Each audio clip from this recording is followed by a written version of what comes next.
pulling it up. I'm pulling out, pulling in, putting out, putting in. You see what I'm saying? You feel me? You catch what I'm drifting? Yes, sir. I don't think you have a clue.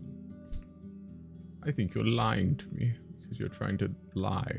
That's what you do. All right. Me when I'm lying. Me when I'm telling fibs. Pirates. The first rule of being a pirate. No fibbing. I'm sorry, sir, but I've broken the first rule. No fibbing. Be nice. Yar. No stealing. The Pirate's Code Rule 3. No horseplay.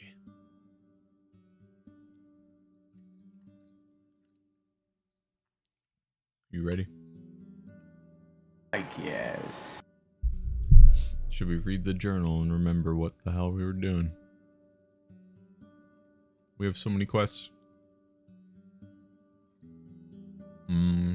Swamp altar. We got anything with that?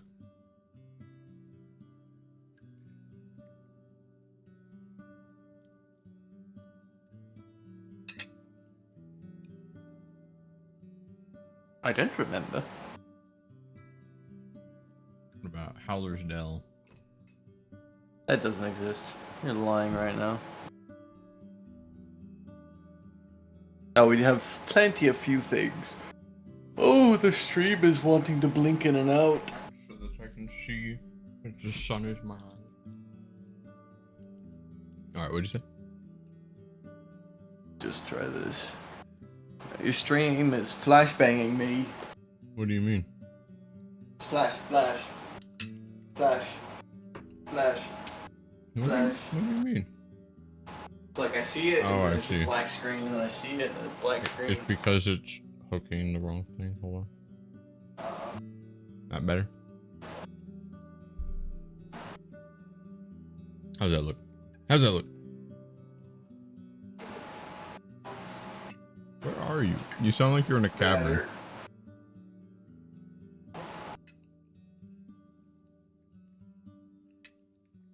Sorry, Katie was coming by. She was telling me about what she was doing. Give me a second. What?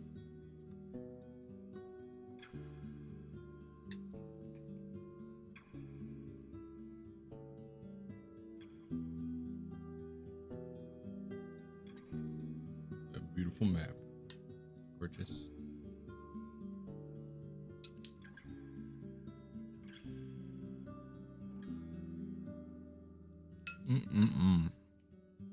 I have curry, chat. Curry.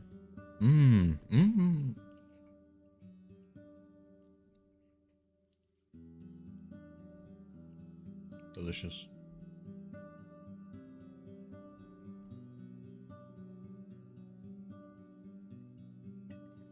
Been there.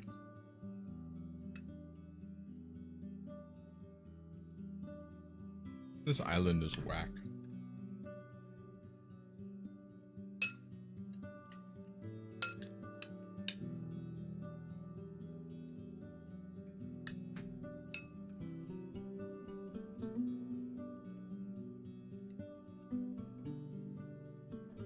Hold on, chat.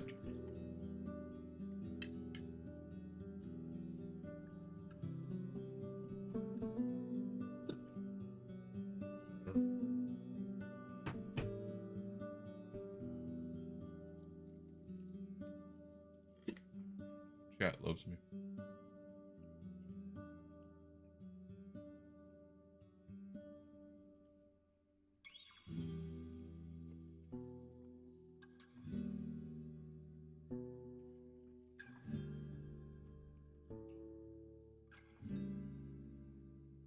A mundane job. Perfect. That's where I want to go. My favorite work location. The mundane job.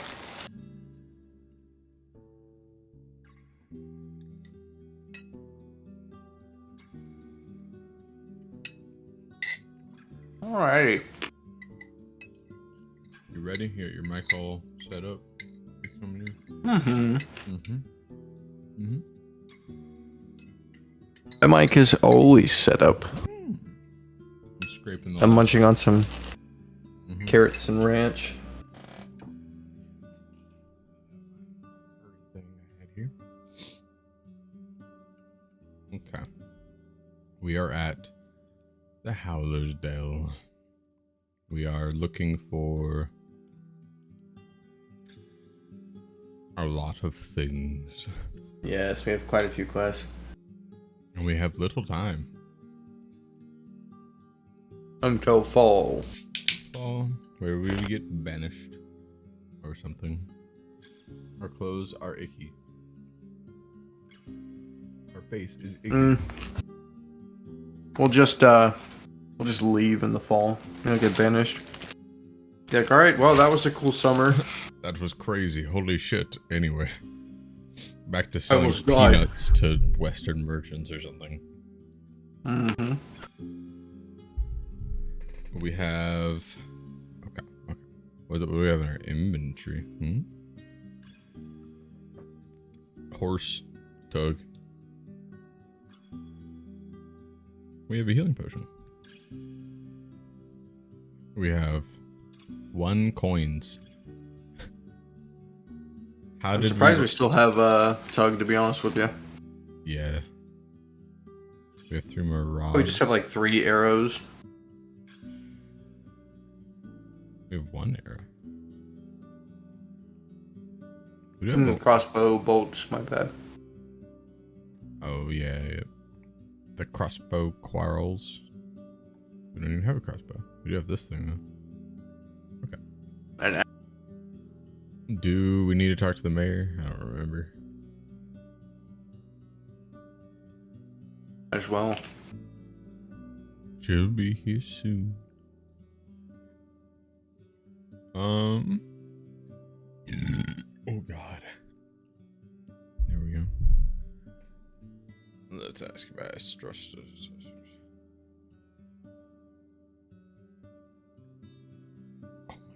my God.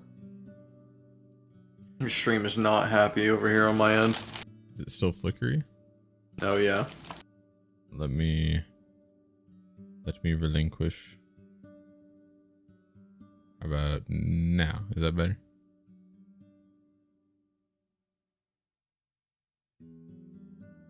Is that better? Oh yeah.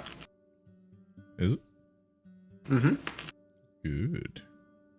I think what was happening is the in-bank encoder was pulling 60 FPS and I set this to 30. So what it was doing was just making a black frame for no reason instead of just not making a frame. As one does. Genius. Genius. Okay, Would you like to start it off? Yeah. It's about Estros. She makes an odd grimace, trying to smile while expressing confusion. I doubt there's much to say here. He's just a trapper and not the best one. After you explain the situation, she scratches the table by accident. Let's just say I won't oppose him leaving our village, but I have no warm words to say about him.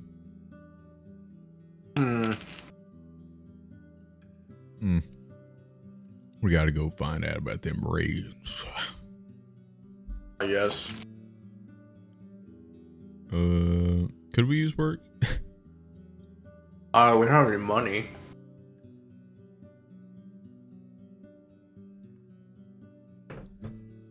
She sighs with relief and gestures for you to follow her to the creek.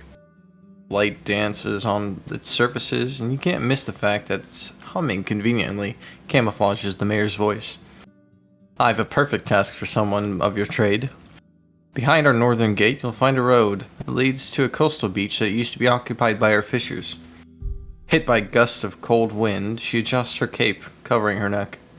That hamlet allowed us to watch the sea, and every 10 days we had as many fish and crabs as we desired without the grace of the villages in the north. She looks into your eyes. However, an earthquake led to a rock slide and has made the road impassable. We weren't ready to clear it, and now, almost a decade later, the route is too unknown for us to risk long journeys. She raises her arm, trying to place it around your shoulders.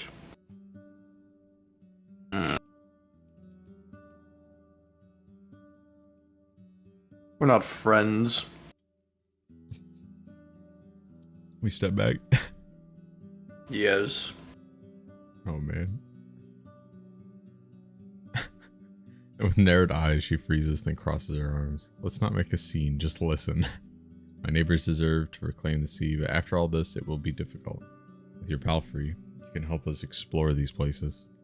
Help me retrieve the hamlet, and you'll prove to me that you're on our side. Start by riding to the buried pass. See if there's any layers that would need our interference. Jesus. I can't read. You're asking for that for a scrap of parchment. Oh, but there will be coin, of course, laughing as she returns to her chair. 5 for helping us clear the pass, 5 for letting me know what you've learned about the hamlet, another 3 if you have to fight in any of these places. For a day or 2 of work, that's more than fair. I love coin. Mm-hmm. I've already been to the mountain pass. She rests her chin on the back of her hand and listens patiently to your story, and taps on the table once you mention the buried rags. None of us were there on the day of the earthquake, and whatever corpses may be there, they've surely been awoken by the fogs by now. She straightens up. It's still better than a wyvern or a lair of harpies. The plan stays the same. You'll take 20 diggers and guards and escort them to the rock slide. Your job is to keep them alive and well. She looks at the sky. It may take many hours, maybe even an entire day, so you should start in the morning. You'll get the first share of your payment once you clear the pass. What time is it now? Is it morning? It's morning. I say we go now. I say we go now too. I'm ready. Without wasting any time, Thias helps you muster the guards and diggers. They're healthy, well-fed, in most cases young. Their chattering is filled with excitement. The younger ones are eager to mention that they've never been so far away from the walls. The older expedition members are going more to lead and advise. They listen to the instructions carefully and are first to take spears from the guards. It doesn't take long before you're ready to leave. Open the gate! Open the gate! Open the gate! I'm saying. The workers carry clubs, spears, and a simple wheelbarrow filled with food rations, water skins, and tools. While one spade and one pickaxe were made of precious iron, the others were made either from wooden planks, in case of the former, or deer antlers. Still being in the forest, your companions share memories about their time spent among the familiar trees. Some were helping the hunters carry a large saurian back to the village. Others escorted the druids on their search for rare herbs. But as you get closer to the hills, your companions lower their voices. One of the guards tells stories about the local goblin packs, without hiding any gory details. Her playful tone makes others carefully look around.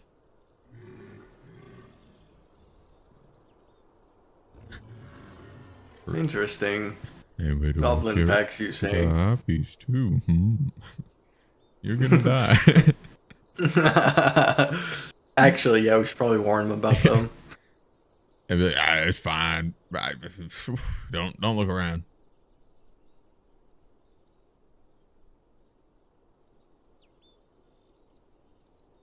The guard finishes one more of her tales, looking with a smirk at the workers.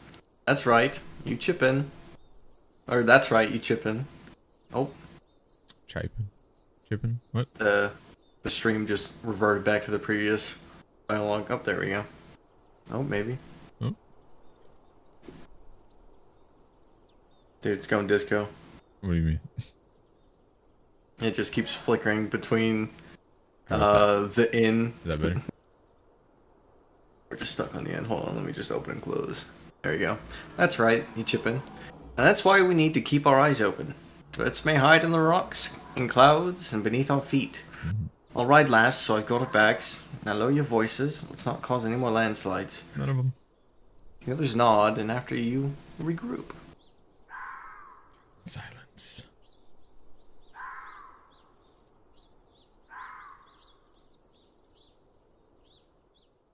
The diggers put on their leather gloves and grab for the tools. They don't need you to provide further directions. One of the older men, whose arms are covered with healed claw marks, assigns tasks and roles. The guards take place on both sides of the rock slide. and as well as above it.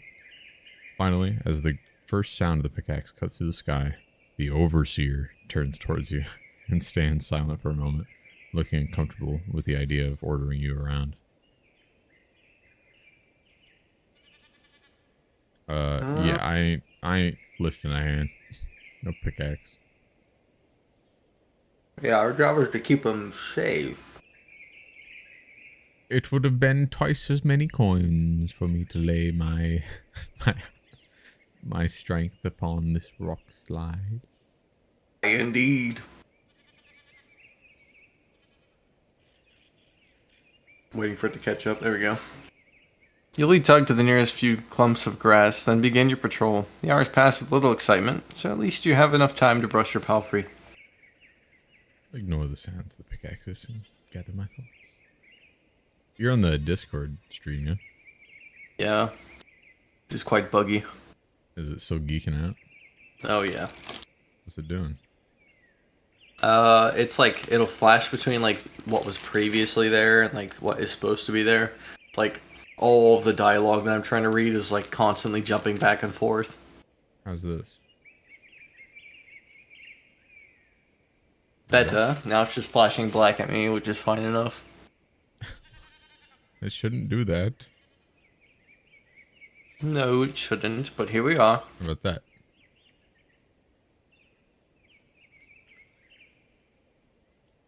Now it's flashing black at me even more. Oh, good heavens. How about that? Oh, you know what it probably is. Hold on. He's figured it out. NVIDIA won't open its stupid thing. God. Yeah, I need you to type boo in the comments for me. Shit. Don't do that. Alright, how's that? Is that better? No. No. Far worse. What do you mean? Well, now my mouse is gone.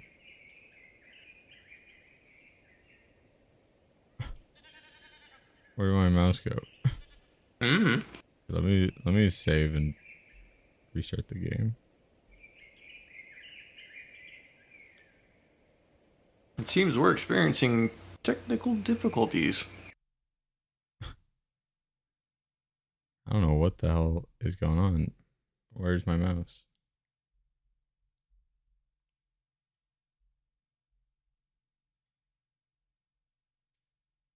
Oh yeah. Oh yeah. Surely it'll work. Okay, share screen. Is it blinky? Nope. Yeah, I was like, this is a weird looking screen for Roadwarden. And I figured it was just your desktop background. I was like, what is going on? Wow, things are changing. I didn't know it had been that many years since we've entered. Oh, there it goes again. It's blinky? Yep. Okay. Oh, maybe it's good. Okay. Move your mouse around a little bit. Let me see if I can't see it. Oh, I see. You went to the pause screen. Is it still icky? I mean, like, I don't see any smooth movements. It's all just like, clipping. Well, how about this? Ah, yes, there we are. Better? Yes, immensely so.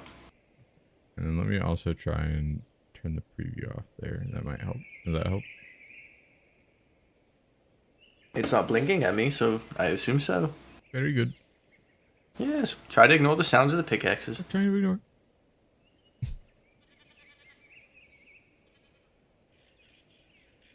Where are we at? The hours pass. I believe it is you. Yes. The workers are in decent moods, and as far as you can tell, the work goes well. It's time for a break. Everyone leaves their tools where they stand, then sit on the flat boulders. They take out their food rations and start to talk about their plans for the evening.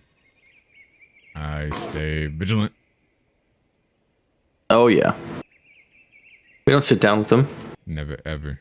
Those are the peasants. You stretch out your arms and back and then go for a short walk. An ibex with long dark horns and thick brown fur climbs up the rock face, not far away from here. It's leaning against the rocks that seem too small to carry it, yet remains confident and quick.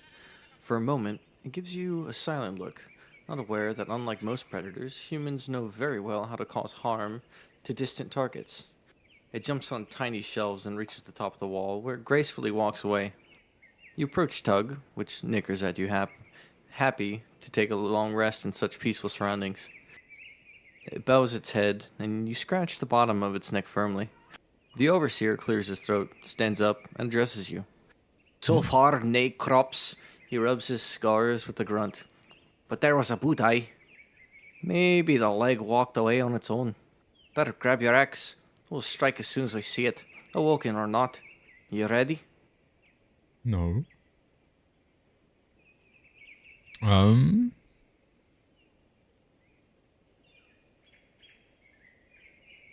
We should send the peasants.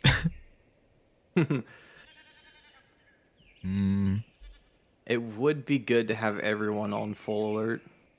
That's true. That's true. Surf on 2 or 3 diggers. Wait. I don't know.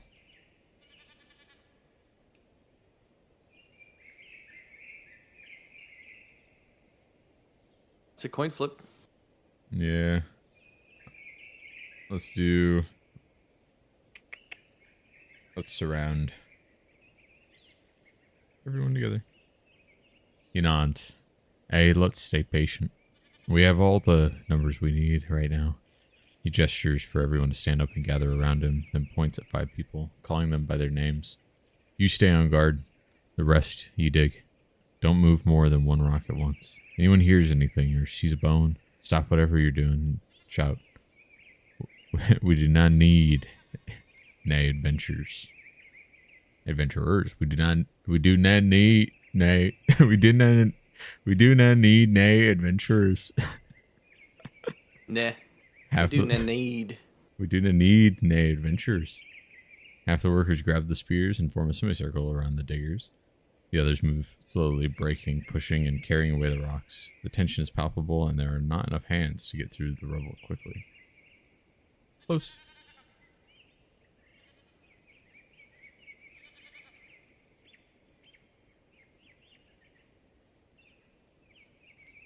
Time passes slowly until one of the workers calls for help, and you hear a couple of huge rocks fall to the ground. The workers run, and in one case, crawl away from the moving human bones.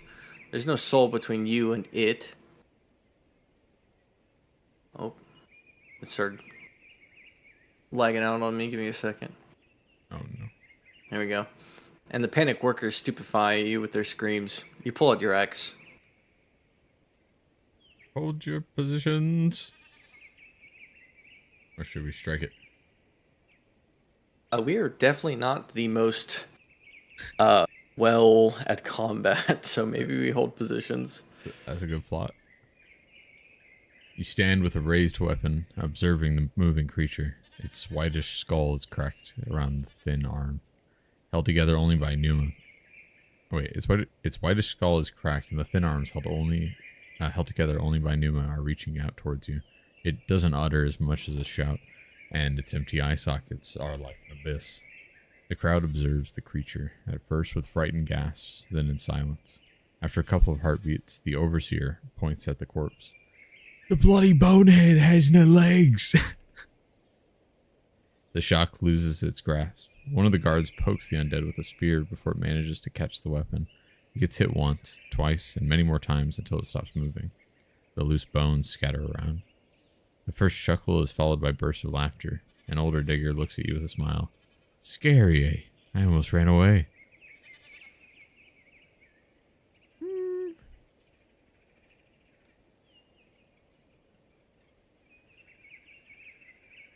Not. I think this one. Yes.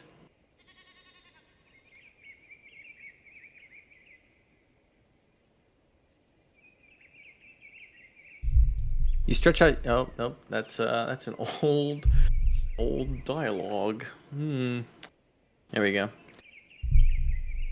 The undead didn't even have its hips and was lucky to sit in an upward position. Was this wretch buried by the tree, or did it get trapped after it died here? Wonders one of the guards. And a digger responds by spitting on the ground. Let's hope nae one was stupid enough to burn their dead. The hesitant workers try to stay away from the bones, but the overseer kicks the skull away. Hold on. Doing the thing again. The thing.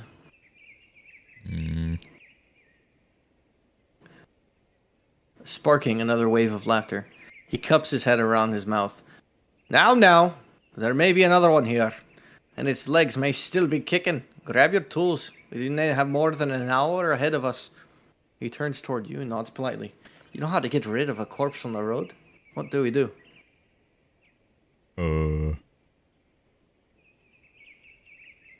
Cut the bones. I mean, I don't think our religion is that clear on this. The religion says it's pretty clear on this. Yeah, but I don't really find myself clearly tied to it. Dude, Duncan, Idaho. Is Duncan, Idaho devoutly religious in the... As long as it provides money. Okay. More devoted to the pursuit of wealth than the religion. Probably... We should, yeah, I guess we can burn it. Burn it.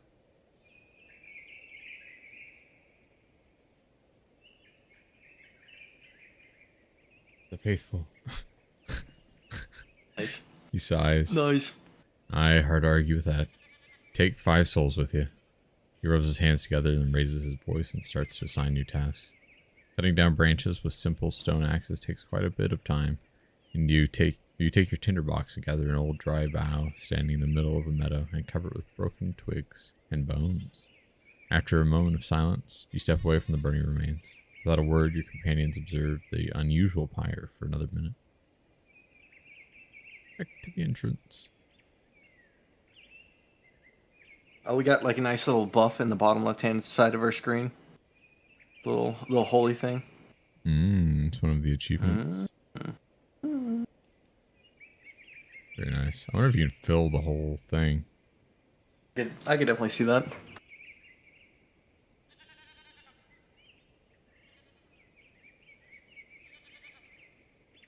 As the end of Digger's work gets closer, they grow tired and annoyed, which starts a few squabbles. The Overseer has none of it, forcing them to focus. It doesn't take long before the pass is cleared. In silence, the workers remove their gloves, clean their chests with water, and gather their tools. Tug. We're chilling. Ding chilling. A group of harpies follows your steps, but after half an hour they give up on you, seeing that you remain in large numbers. Your return trip is safe, and the workers cheer up quickly. Put my eye on you. Oh.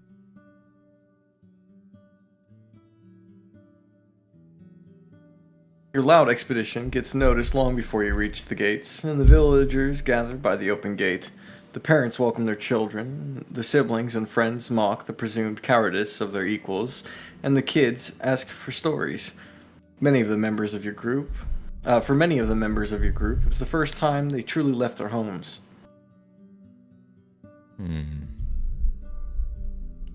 Well, off to Tug in the stables. Hey. As you're crossing the first bridge, a guard greets you with a smile. Our mayor will wait for you in the usual spot. She's glad to see that you're safe.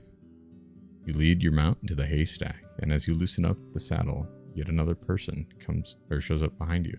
This time, it's the man with the large club, whom you previously met on your path to the priest, though this time he's wearing sandals. You're summoned by Elphus, the speaker of the forest, he states solemnly, and you should see her right away. And why is that? What if I don't? Then what? In it? I think we should just go. Yeah. We have to talk to what's her face first and get our dragons. We gotta get there. We gotta get to Elphus.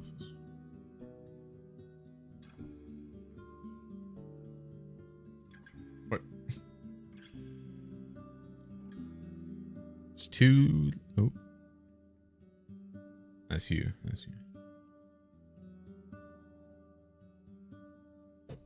Nods. We'll see, traveler. We'll see. He turns away and heads south. Finally alone, you're left standing near the main square. Do we go to Elphas then? Mm-hmm. Go to the main square first. I want to see if we can't get our money first. You approach the inn. The stools and benches are filled. People share meals, news, and plans for later. The air is lively and filled with soothing routine. The innkeeper is walking among the tables cheerfully, taking care of empty bowls and plates, or bringing new servings from inside the building. Dice is sitting in her chair, sharing a meal with a couple of fancy-looking folks. The stall is in perfect order, but draws little of the locals' attention. The trader walks around, gossiping. Whenever someone approaches the counter, he moves back quickly. The scavenger is sitting on a stool, using his knife to turn a log of wood into a new cup. Dice. Go talk to Thice and get her gold. Or dragons, not gold. Man. She welcomes you with a radiant smile, gesturing for her neighbors to leave the two of you alone. About the hamlet. Uh-huh. She encourages you with a smile. Road is clear. She leans forward, her voice is close to a whisper, but warmer, like a sunny meadow. You're smart to speak. Oh, and we're doing the thing again.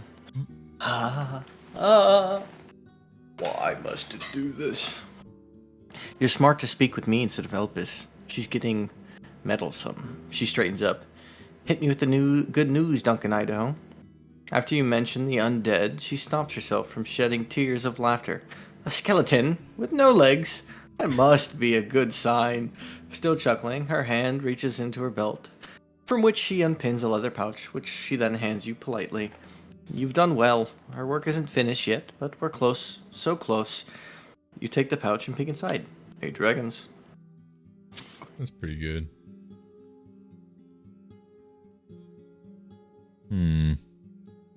I mean, we could press her 3 more, but I say it's probably not best to do so. Hey, no, that's not what he's saying. He says, I can't say the fight we had was worthy of 3 dragons.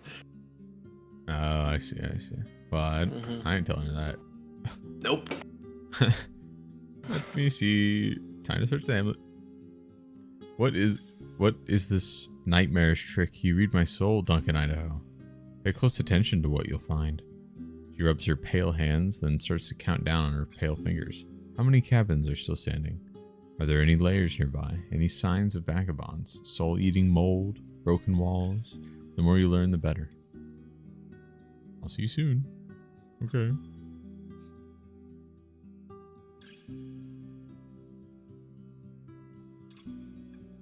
Alrighty, on to Elpis then.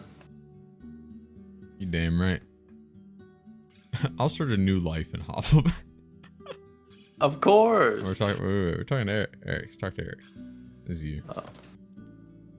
Eric shows up with a plate of red radishes, salted, roasted, and cut into slices.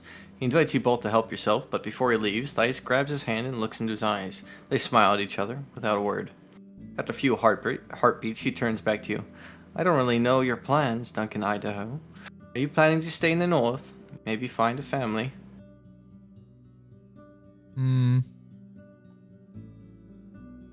Maybe.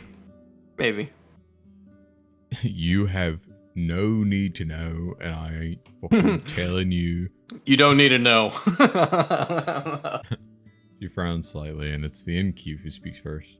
The peninsula could use a regular warden, especially one who's not lazy. His wife squeezes his hand gently, and soon after he leaves the two of you alone. Her gaze is rather absent. Thank you for your time. Get the hell out of here. Let's go talk to Elpis. Elpis? The Druidess. The building site hasn't changed much since the last day of your visit. The druids are nowhere to be seen, but before you approach any of the doors, Elphas walks outside, followed by a few other elders. I was asked to speak with you. About the rock slide. What do you know about that? She looks at the nearby workers. Even though they were engaged in their own tasks, she lowers her voice. Oh, and now we're stuck on previous tile. Hold on. It's always when it's like just about to hit the dialogue. Yet you spoke with the mayor before you came here. During the long pause, she observes the details of her staff without blinking. The hamlet should stay as it is. Howlersdale needs no growth. Her shoulders relax as if there's nothing more to add. If you expect me to lie, I need to hear your offer. I like that. I like that. I think that's a Duncan bit. What about you? I do as well. Our eyes shine, lively as lightning. We do not trade, stranger. We do not beg, we do not bribe, do not promise. We give what is deserved. We do what needs to be done. If your shell is now empty, you'll do what's right. Yeah, okay. Anyway, I mean, I get it. I get it. If like the towns grow, then they attract more of the dead. But it's like, I don't care.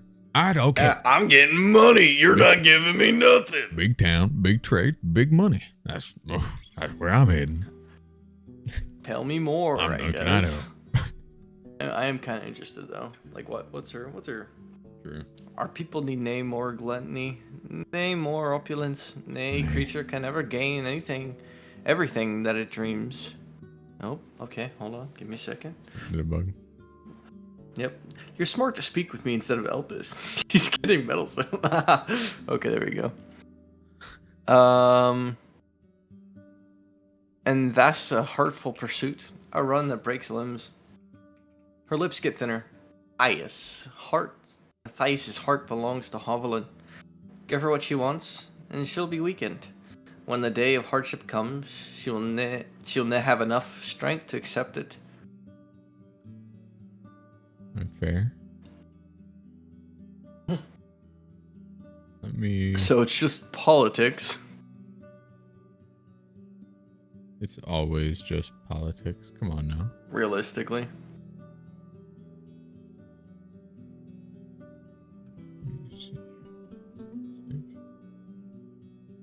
Mm-hmm. There isn't even a wild spirit to be afraid of. No. Without a word, she taps on her staff with her fingers. Uh-huh. Well, got anything you can tell me about Aristus? Thus. She looks at the other elders. I doubt this boy did something that would require the attention of the city folk. Farewell. Yeah, that's what I'm saying.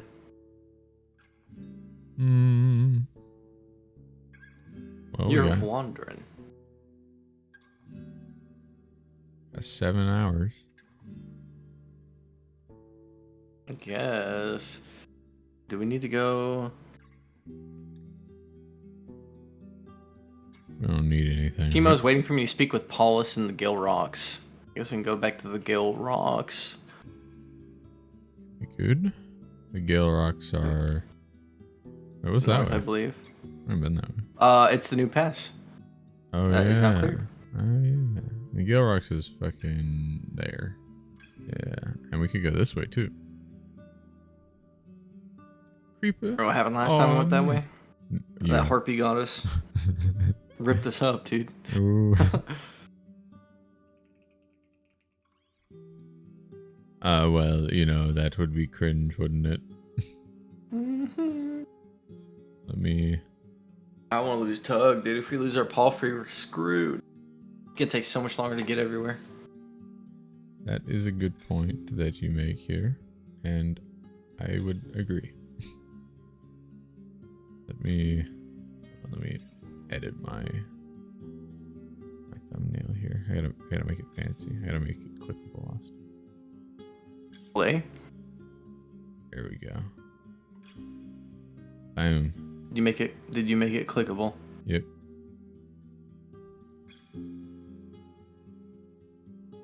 I wish I could change the crop of my phone. I have it set so that it dual streams to shorts as well. but it crops it weird if it's a text-based thing like this. Alright, where do you want to go? Gale Rocks? Dude, pull up the stream. Give me more viewers. Make me famous.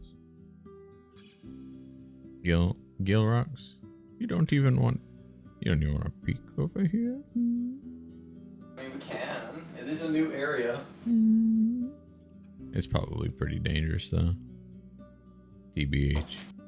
Wouldn't be the first time Duncan Idaho's ventured into dangerous territory. It wouldn't be the first time he nearly died. Yeah. Died. You know, it might just happen. Do we have anything else that would warrant heading up that way?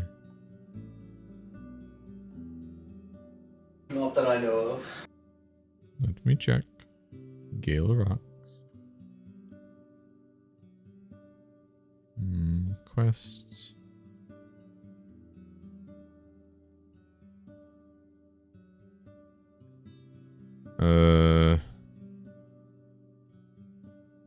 Will pay me 5 dragon bones for learning more about 2 questionable candidates who wish to be hunters, Aristus from Hallersdale and Cassia from Gale Rocks. I need to speak with Cassia. I need to learn about Cassia. Cassia is in Gale Rocks, so we need to go to Gale Rocks for that. We need to go explore the hamlet later. And we need to talk to Timu. Emo. I think what we should do is head out. Well, okay, here's what we do. I'm waiting. Do the square. We go to Gale Rocks. We do Gale Rocks things, right? Okay. Although we don't have a place to sleep in Gale Rocks. Which is cringe. It's kind of cringe. We could stop at, Foggy. oh, why can't I... Yeah, Foggy's in. But that is 4 hours when you have 7. Do we need to go to... The only reason I don't say explore that other path is just because we don't know where it's gonna take us. Yeah, there's a pretty good risk up there. If we were leaving in the morning, I'd say yeah, it's fine. Well, like I know it's just gonna head towards the ocean. I think so. And oh yeah, no, that's where it's going. That's why we cleared it. Yeah. Well, it's supposed to be further fishing. One option I think that we persist is to go up there. 'Cause I'm just worried about the up and like we go up there and then we come back down and go back up and go back down. So if we go up there, then I think I mean, we're gonna be coming back down no matter what. Like realistically.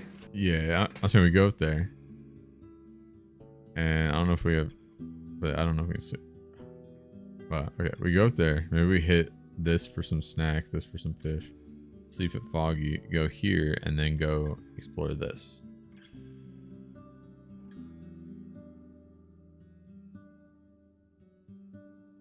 We have the bones to pay Foggy now. True. Oh, maybe she'll let us use her alchemy table. She probably will. I mean, we can forage here.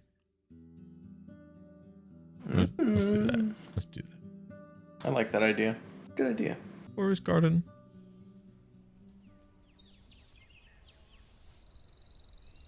I could spend more than half an hour foraging for the wild plants. Might as well. I do like this description. A fresh mold covers the abandoned cart, and as you get closer to it, a small mouse springs out of one of the boxes, disappearing between the blades of grass. There are quite a few ripe fruits in sight, as well as berries. Mine. 3 bunches! Ooh. Ooh. Wait, you read that. That's you. I would, but currently it's going a little cuckoo bonanzas on me. Here, let me try and close and open again. Nope. That did not work. It's something on my end doing this. Let me try. Okay, what if I did this? Does that break it? I'm currently just looking at the map. What about this? Is this better? Yes. Food. Most of what you find are large apples, not as sour as the wild strawberries, a few clumps of sorrel, and a bit of lettuce, somehow spared by the wild critters. Picking them takes little effort. The short meadow hides nothing more dangerous than rats, rabbits, mice, and grasshoppers, and with the help of your mount, you can reach the higher branches. Dude, I don't like this bug buzzing in my ear right now. I can calm down. It's giving me the ick. Icky potato. That's what I'm saying. Well, I don't have nets in bags, so we leave. We can hit up the northern road and get our fish. Actually, do we have a net in here? Oh, there's hardly any wind. The lake smells of reeds and wet. The howlers gather as you approach their tree. The smallest of them are hanging from the branches, while a few larger ones get on the ground, observing you from the tall grass.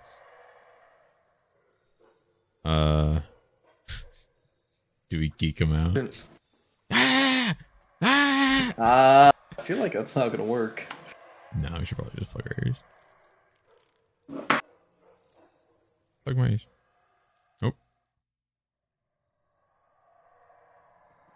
Oh. Why are you saying oh? Don't scare me. There's nothing wrong.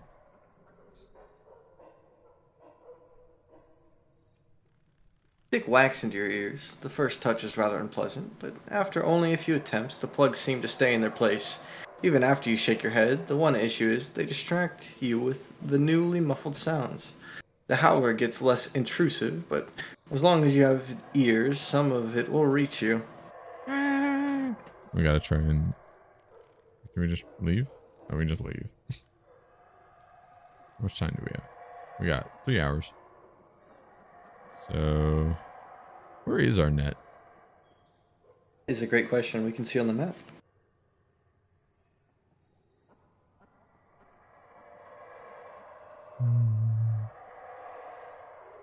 I did the net, the net, the net, the net. I don't remember where we put the net, the net. I here? Looks like it. There's a fish icon. There's one here too.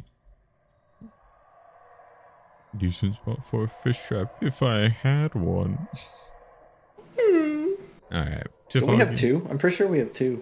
Yeah, they're out somewhere though. Let's go to Foggyville.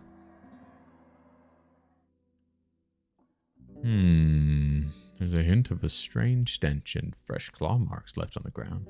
A large saurian entered and left the yard through the lake. You spot a baited claptrap set near the palisade. We talk to the foragers. Yes, why not?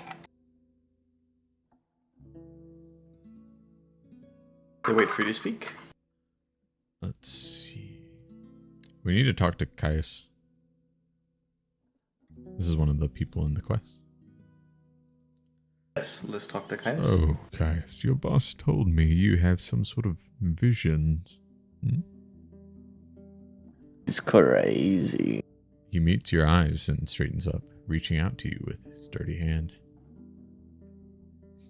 It's fine. You can just tell me. You don't have to touch. He just starts caressing our cheek. I can show you impossible futures. They'll just let him. It's fine. It's fine. He's gonna dirty us. We're already ugly. Whatever.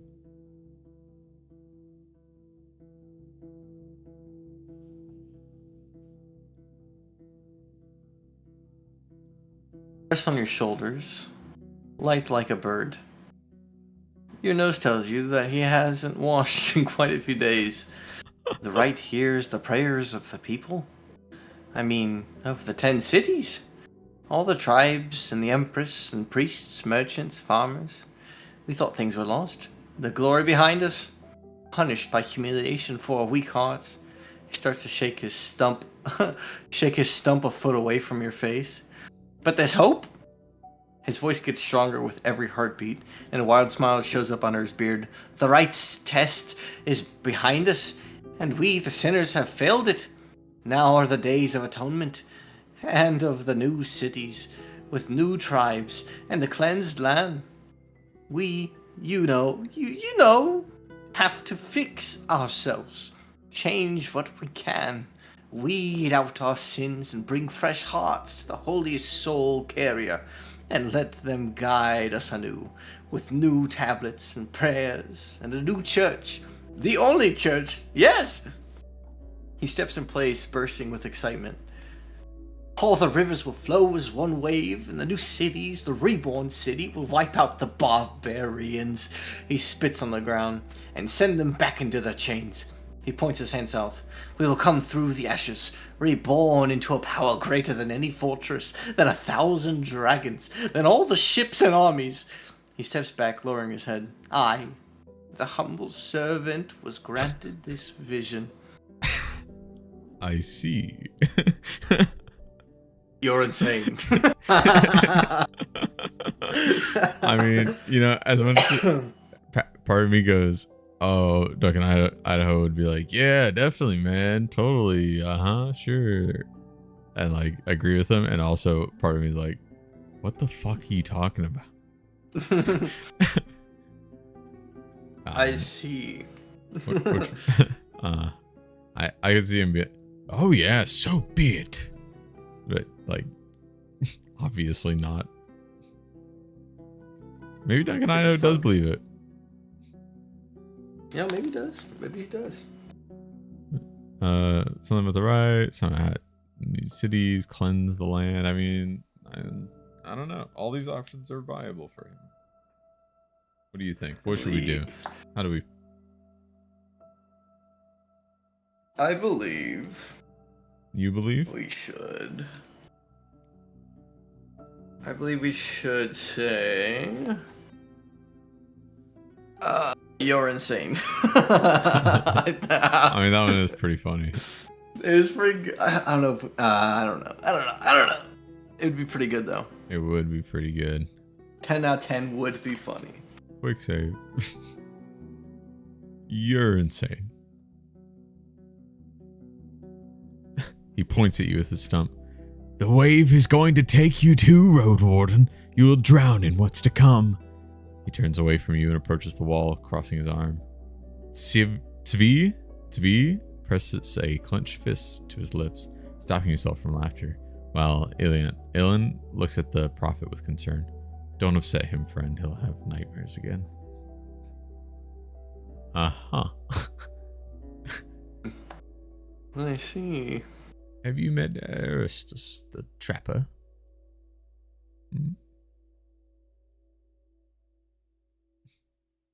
I gotta wait for it to load. Give me a second. Exchange looks as Svi adjusts her dark cloak. We don't hunt all that much, just catch birds and so on. Why don't you try in the creeks? Why?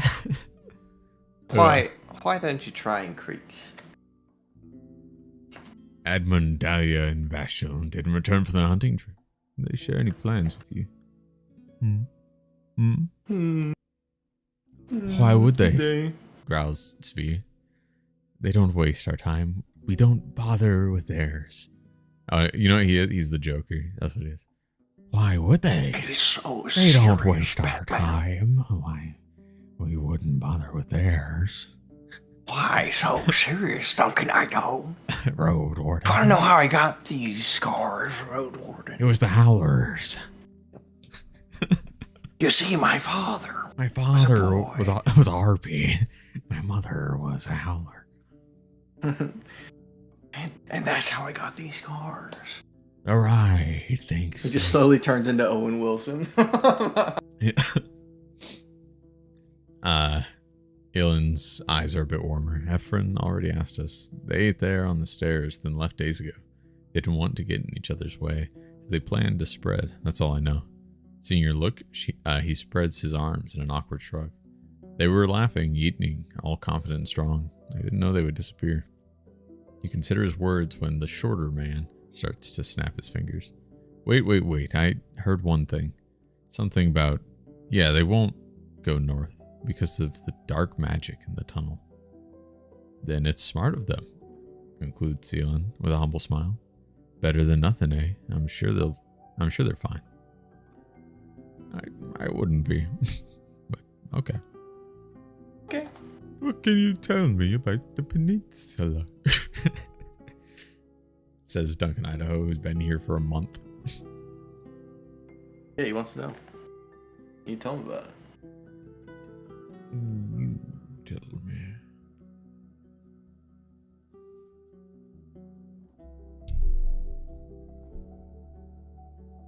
Lets out a sigh. Not much to see here, eh? Trees, rocks, ponds. I've never been in Howlers. He starts, but then Ilan chips in. I have a couple of times. A nice place, kind folks. Lots of grain. They'll have but one trader, Akakios. He pays poorly, but at least he doesn't waste one's time. Gets straight to the point, see? He thinks for a bit. And they're all so tall. Twice as tall as he is. He points at Svi, who frowns and squeaks back at him. Bullshit! You gossip for the next few minutes. The things they share with you are of little use. They end up saying that you should talk with Foggy instead. She used to travel a lot and speaks with every visitor. Any travelers? Ilan's voice is like thunder. Nah, you may very well be the last one this season. Sometimes a group of adventurers, who knows why, and southern traders in spring and autumn, but most are visitors from villages, usually creeks and gale rocks.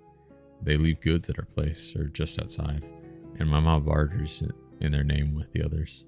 I mean, rocks, timber, furs, and barreled fish can wait a few days.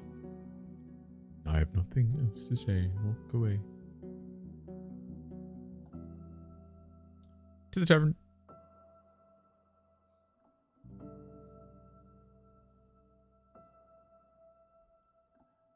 Stinky house. Room. Oh, come on now. Keep loading. Load faster. How can you see into my eyes? Like open doors. The room has recently been aired out. Hockey looks at you through the hole leading to the attic.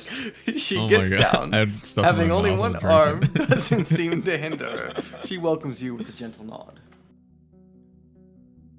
We're a little bit retarded. just start fucking sound bidding and like, fuck's just like, what? Duncan Idaho walks in, fucking dirty as hell, just got talked to by a false prophet. Wake me up. See into my eyes, like open doors. Yeah, you know, that's what he does. Wake me up inside. I can't wake up. Can't wake up. Wake me up inside. Save me from the I have become. Did it. I've done it. How's it go? Yeah. I don't know. Yeah, that's it. Yeah.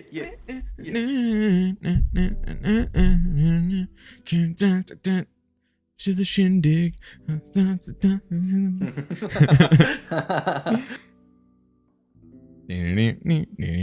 Okay, we can't just keep sound. Okay. Foggy. Need anything, dear? Oh, yes, I do, Foggy. I'm Duncan Idaho. I need so much, Foggy. My name is Duncan Idaho. Give me all your dragons! That'd be great if you could just be a bandit. Like, this is a robbery. It'd just be like a Gestapo. It'd be like, as a member of the government, you are expected to provide any provisions we request. And I would like all of your money. Please, thank you. That is the provision I need currently. Give me your money and any photos you took in June of 2018. It's for a case. It's a little project I'm working on. I have some things I'm willing to part with. Yes. Oh God, you show her what you have for sale, and she waves her hand. Nah, love. Yeah. Come back with something I could sell for a profit, or maybe hang on the wall. People usually don't want what we have. We don't have It's like we straight up just have like traveling gear and that's it. Hey, we have 3 bronze rods and a lantern. I don't think we should be selling them broads rods. We have I don't think that 2 witch would be very fish. happy with this. All right. Well, whatever you say. I need to buy something. What does she have? She just has food. We don't need that. Oh, we have 2 meals left still. Questions about the peninsula? Question mark? I guess. How about Gale Rocks? Yeah, that's exactly what I was thinking. Is that you? Yes, but I currently can't see it, so give me a second. I don't know why it's so fucking. I don't know. I mean, I do. Nicest bunch of fishers, are they? She chuckles, but there's motherly concern in her eyes. Harsh lives to give birth to harsh folks, or harsh lives give birth to harsh folks, dear. They spend every sunny day on their fishing boats, then cut the sea fish all night long to place them in barrels or hang them in the smokery. They don't have crops, no lumber or iron. Coastal birds and rock squabs are the only game meat. It's not too dangerous being a fisher, but all they get comes from trading. You can tell that's not good news. They try to be their own merchants, take the wares south, and with every year they need to burn more pyres. She scratches her broad chin. Hard to believe Guild Rocks is as old as it is, and that they stick to it no matter how difficult their lives get. What about Erastos? Does she know anything about Erastos? Not a place.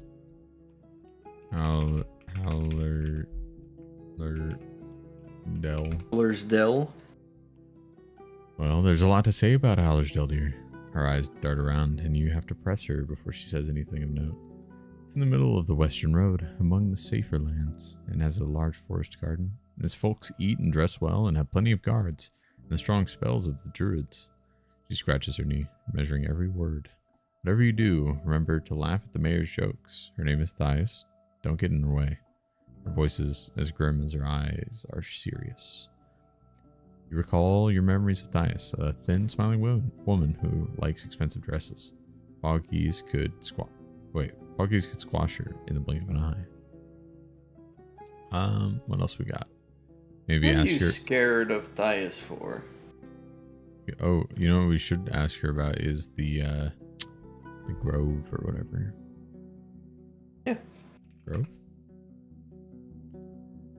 Hamlet. Well, ain't that the truth? Still waiting for it to load. Give me a second. Places? What was... Was what? Old Hamlet. The Old Hamlet. Old Hamlet? Hallersdale Hamlet. West Hamlet. Westeros. Ocean.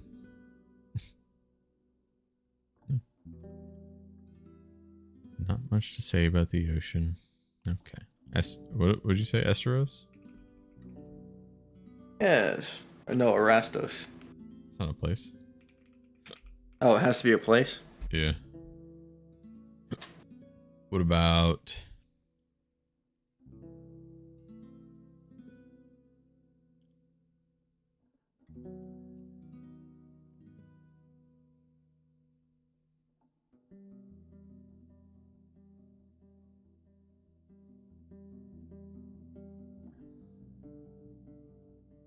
I don't know. She doesn't know anything.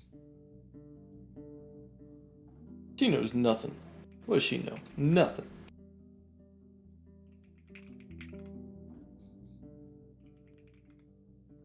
Does she know about treasure? Tomb.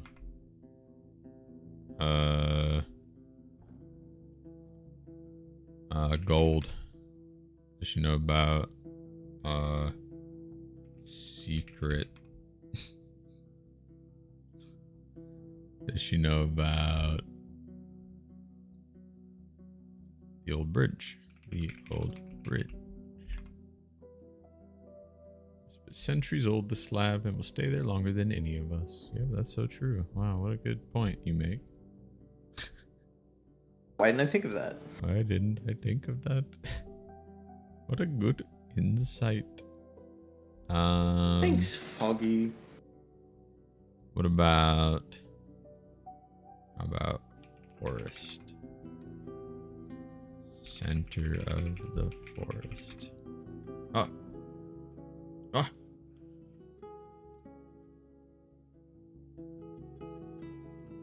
No soul uses it anymore. It used to tie the watchtower to the villages in the west. Forget about it. She waves her hand with resignation. The few hours it's going to save you are not worth the risk. After a few more questions, she gives up. Fine. It's the darkest road in the north, so find yourself a plenty fine weapon and armor. And don't travel there in the late hours, or with weak shell. She straightens up and walks around the hearth, like a leader describing a plan to a team of adventurers. Stay as close to the road as you can. You may find parts that seem safe, but nothing about the woods is. Sooner or later, something flesh-chasing will show up. Don't get yourself killed for a couple of sour apples. The cairn in the middle of the road may seem safer, but there are some nasty beasts living in the grass. You won't return with a twisted ankle. Well, that's a good point, Foggy. Thank you for telling.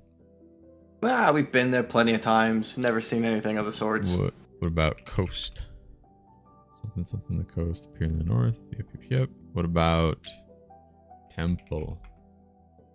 What about the old one? Pagos? Beholder.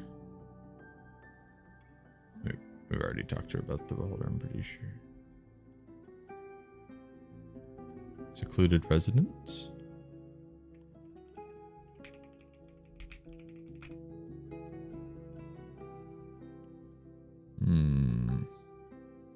Oh, that's the witch. We already know about the witch. Yes. Oh, okay. You said Pagos? Old Pagos. Old Pagos.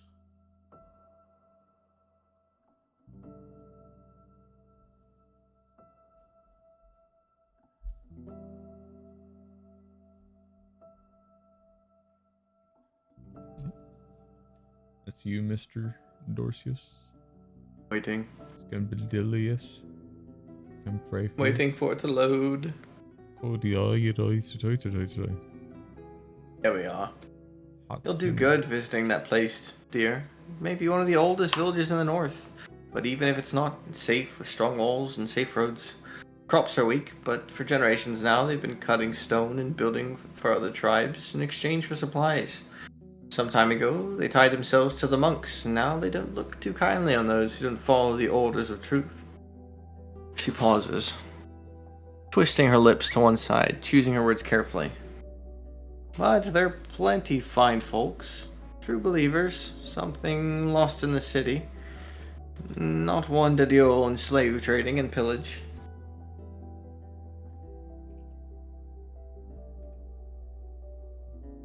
Our boys.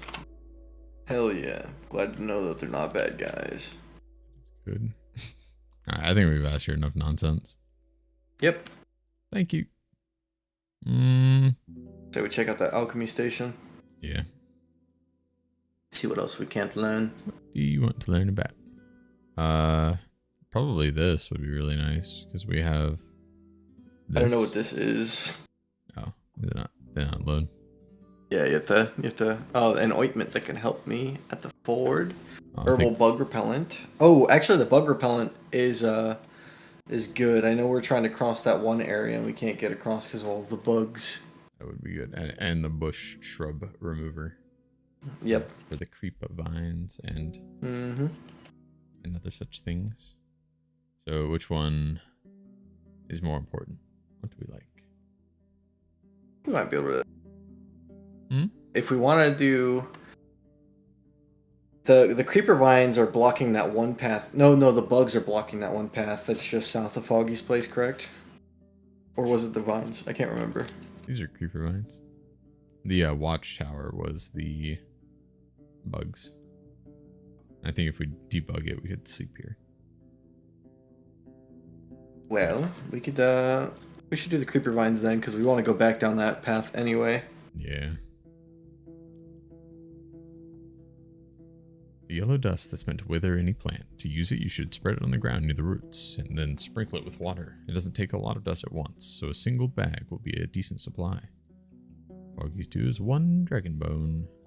We need a piece of flower-shaped driftwood and a bog fiend picked in the middle of the day. Oh, we don't have that. What about bug repellent? We don't have that. Rip. Yeah, I didn't think so. We don't have a lot. About... What's the ford? Do we... I don't remember what a ford is. Oh, it doesn't even matter. We need to bring food rations here, so we'll worry about that another time. Sleep. Sleep, sleep. Sleepy eepy patang. In the attic as well. Doug's gonna shit himself again. We're gonna have to clean it up. Yeah. Oh well. Horse has got to do what horse got to do. The rain once again. Wait, the rains once again hit the ground, interrupting your sleep. Another day of muddy roads. Fine, because we're already icky. Yeah, but it slows us down. We can go to Foggy. We can eat.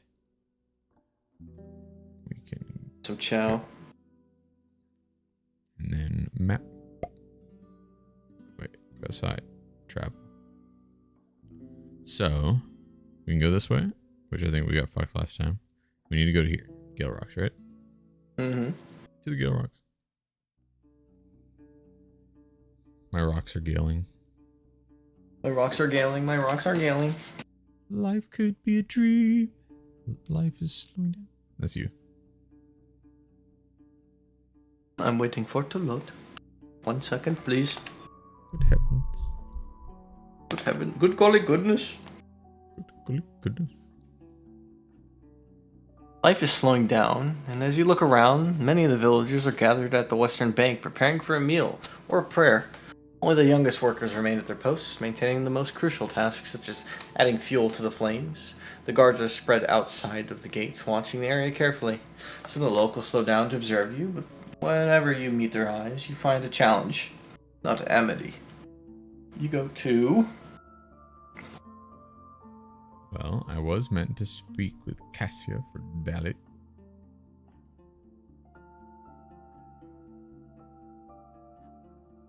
That one. Finding her takes quite a few minutes. The other guards claim that she's patrolling the grounds around the village, but you find her sitting against the western wall. Once she sees you, she straightens up, greeting you with spread arms. An outsider in our delightful village. Her shouts make you stop long after you reach her, or long before you reach her. How can I be of service? Do you need help with bloodthirsty beasts? Are the treacherous bandits chasing after you? Have you lost the taste of life? Her sudden laughter makes the pigeons fly away. Speak, speak. Dalit heard you'd like to be a huntress.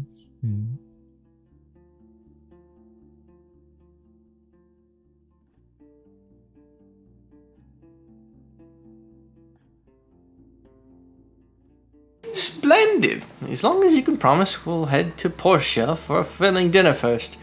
I'm ready to leave first thing in the morning.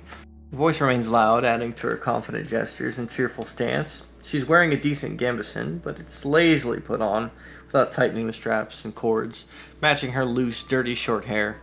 She's large and both tall and wide, but has a prominent stomach. The only weapon she's carrying is a club longer than your arm. She swings it with enthusiasm. Her dark yellow eyes are as large as dragon bones, but you can't read much from them.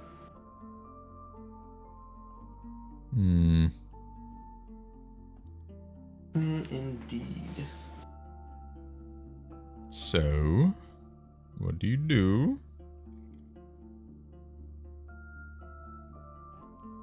And where am I to start? She raises her club above her head. I can crush, I can smash, I can catch, I can dispatch. She takes a wide swing and steps forward. I tore out the first harpy head when I was 8, bare hands. She shows you her open palm, twice the size of most humans.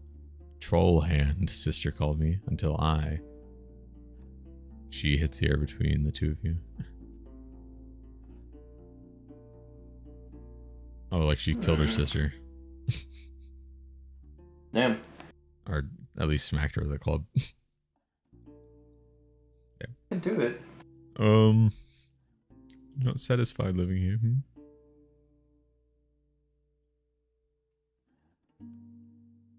Let me use the restroom real quick, Mr. Rogers. Me too, me too. It's a party break.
Alrighty.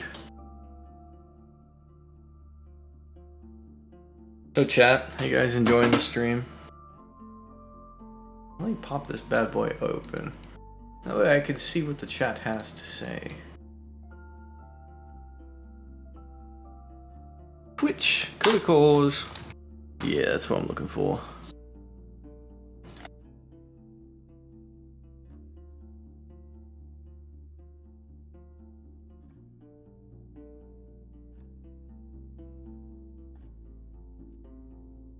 Oh, is he streaming on YouTube?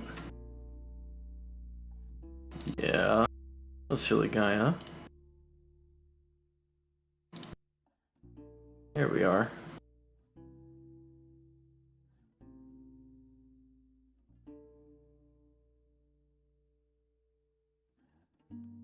Wonderful, wonderful, wonderful.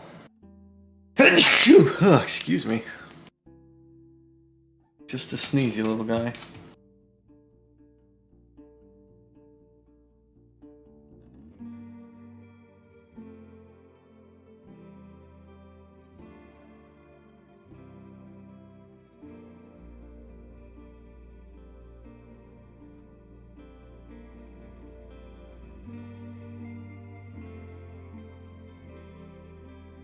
Dang. Roadwarden music is going very hard currently. Sounds very nice, very peaceful.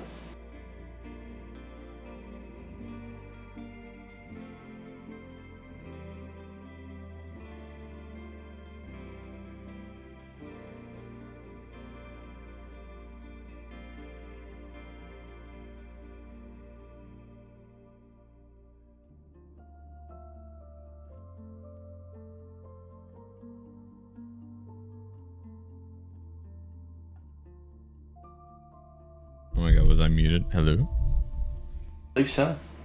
I was. It's all you now. Catch the glimpse of her hesitation when she narrows her eyes, but she soon returns to her loud self. Are you this eager to hear the tales of my deeds? Want me to tell you how I lifted the curse blocking the mountain trail? Or how I led them all them Saurians away from our pier? Without me, this place, she kicks a wall next to her, would have fallen long ago. Before I ask you Sure. to go anywhere, I want to hear what your tribe has to say about you. Suddenly she looks down and clears her throat, then points at you with her weapon. You ain't saying you don't believe me, do you, stranger? Before you respond, she bursts into laughter. I guess so. We're a busy tribe. I better not hear you're causing trouble around here. Cheers. She says the last few words while being turned away from, heading to the top of the nearest hill. Okay. See you. Bye-bye, I guess. Bye-bye. I don't care anymore. We need return to the young people. Do we have info for them? I don't remember.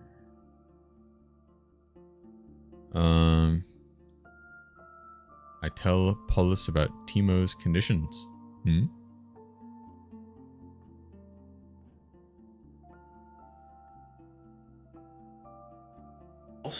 Marina are still looking for a match.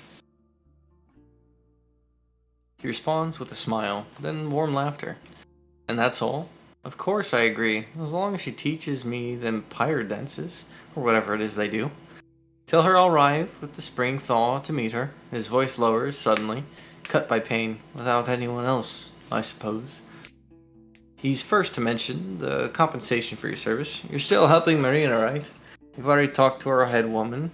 She agreed to reward you your work once your matching is done. Be sure to meet her then.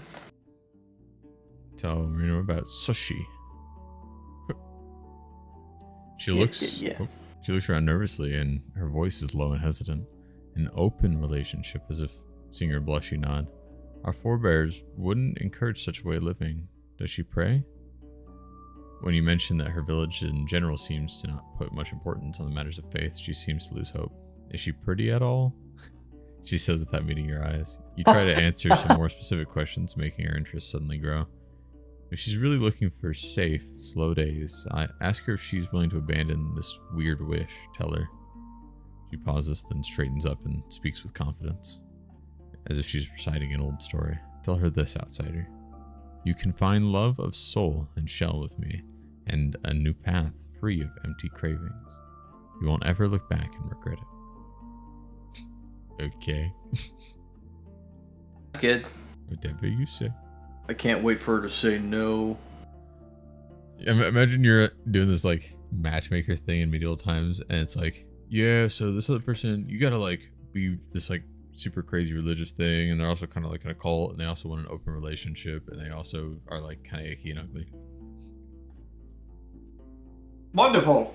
I'll have 3. Yeah. 2 and a large Coke, please. Number 3 large. Number 9, number 5. All right. Do we go to Uno? Iona?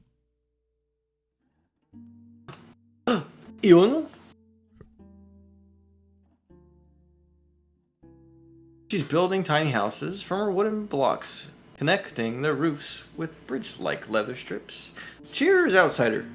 What can you tell me about Cassia? Ain't she one of the guards? I don't bother with kids' problems.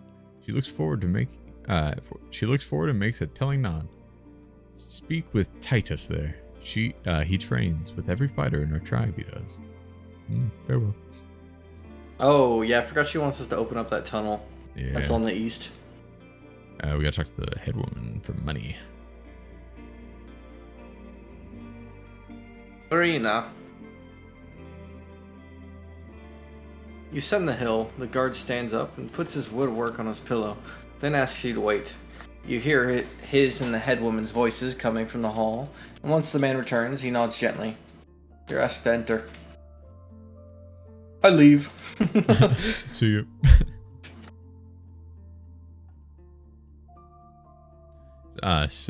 Severina puts away her writing instruments and sighs. Doesn't say anything. Her violet eyes are absent.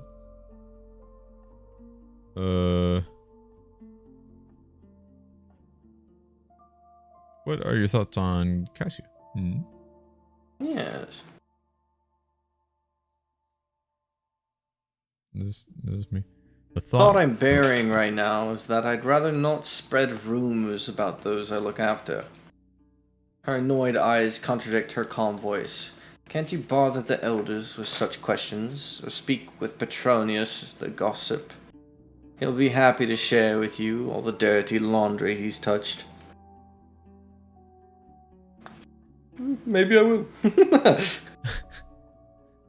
Considering that your people of the village follow the right, I'm surprised you're not pressured into taking action against the undead White Marshes. And what do you think we ought to do? Encourage them by taking their land and startle their wild game? Maybe torch their roofs? She takes awkwardly a long pause. Yet, as you start to answer, she instantly cuts in. We have no plans to conquer or pillage their home. While some of us would like to take matters into their own hands, I ain't risking our lives in battle with mere heretics. Without walls, we'll have nothing left to keep us safe. I say nothing. Did the village face any struggles with the bandits? Can you tell me about Yes. Did they?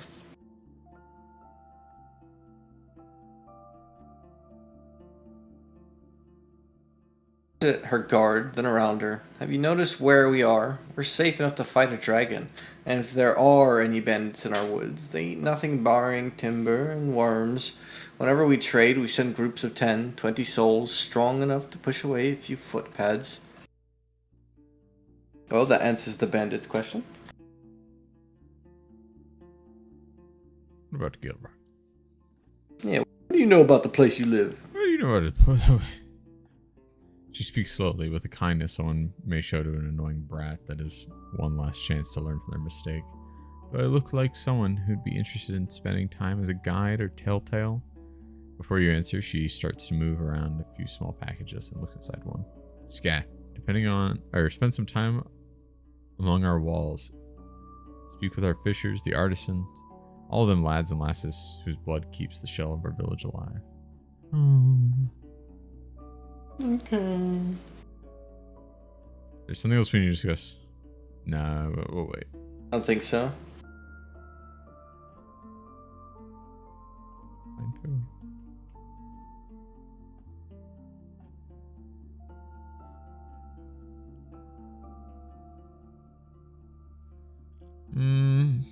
The gatekeeper. Dot. I don't know what that is. The guard you met when you first arrived at the village is leaning against the wall, observing both the gates and your mount. Whenever Tug snorts, the gatekeeper reaches for his axe. He sighs when he notices your gaze. What? We're working with Cassia.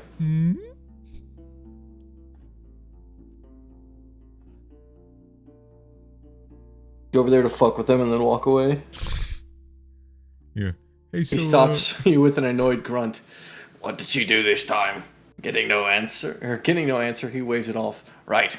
I give her orders sometimes, but she's a tough rock and won't get polished easily. More often than not, she's the first one to run away, saying she'll get the others. Give me a break.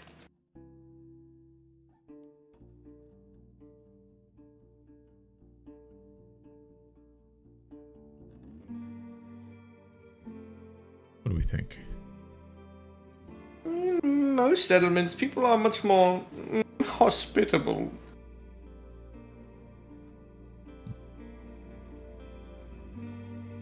He gives you an irritated glance, then stares into the river. Most settlements have fewer memories of getting robbed by drifters, or of wasting their time on good-for-nothing adventurers. All of them free souls think they have the right to our patience and care, as if they're some saviors of ours. Each one of them, well, we've been beating this land for centuries, with Right's help and the patience of our forebears. And if anyone wants our respect, they'd better work for it. And you notice that getting away from the theft must not be an easy task. He answers slowly. Don't get any weird ideas, outsider. It's easy to disappear in the hills or at the crossroads. We've got to be vigilant, more than our allies, the stonecutters at Old Pagos. They can let themselves be more open to strangers. They have neighbors, gentler roads, and less of a wall to defend. Okay. I walk away.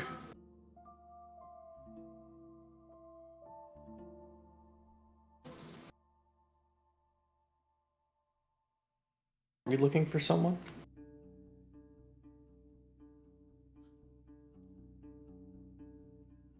Are we looking for someone? Just says it's one of the options. Journal? Human? Maybe quests?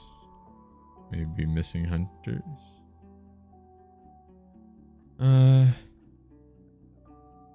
Vashil.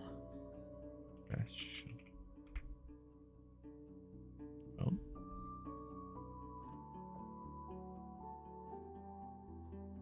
Locals claim to know the hunters from the creeks. They haven't seen them in recent days.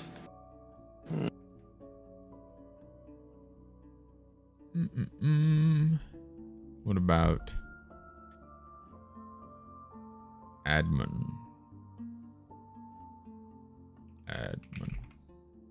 Yeah, okay, whatever. How about The Prince of Narnia. ooh, yes. Dragon. Oh. A single rumor jumps between the villagers more often than any other that they're afraid about the undead hiding in the old tunnel in the south. That their head woman needs to do something about it. Well, that's not a dragon, but good enough. Tunnel to the south. This tunnel. Well. Oh, I see. Okay, so we have to detour. That's why it takes so long to cross here. But if we explore this, which we surely should do, right? Right? Right? Yes. Yes. Yes. I like that idea. Hello, old tunnel.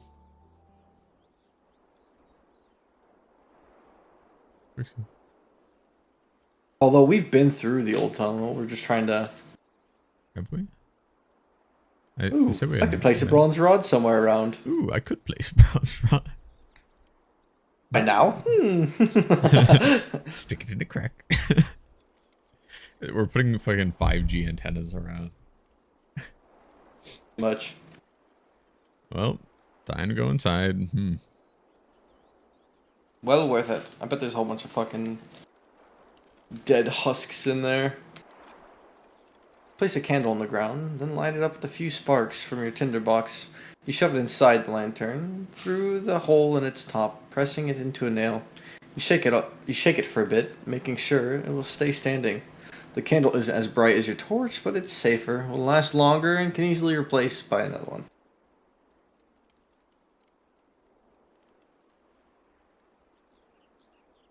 I enter the tunnel.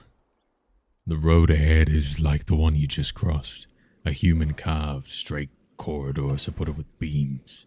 While the other paths are curved and narrow, the only light comes from the exit, minutes away from here. I look around, I turn left, I turn right, I move forward, I exit. We should look around.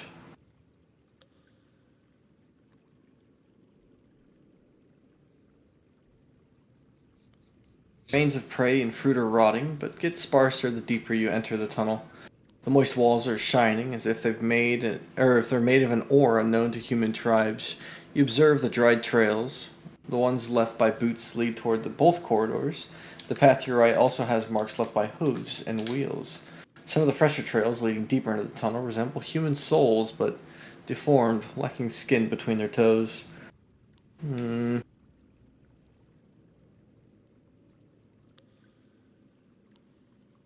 Interesting.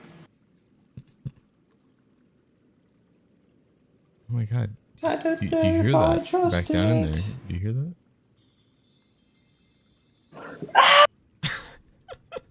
My ears.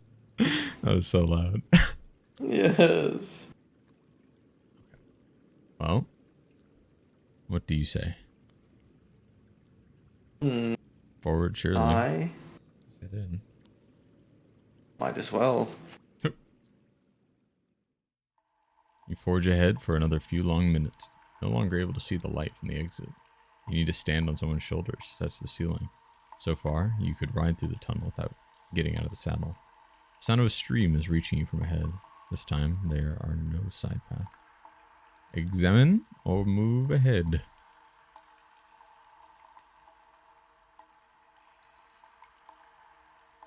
Examine the tunnel. Why not? Looky-loo.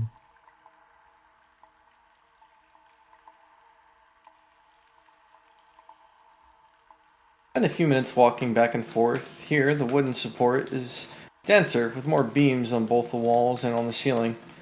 The trash, on the other hand, is sparse, and you find nothing of use. The animal trails turn back to the entrance, with the exception of the human-like bony prints. Hmm.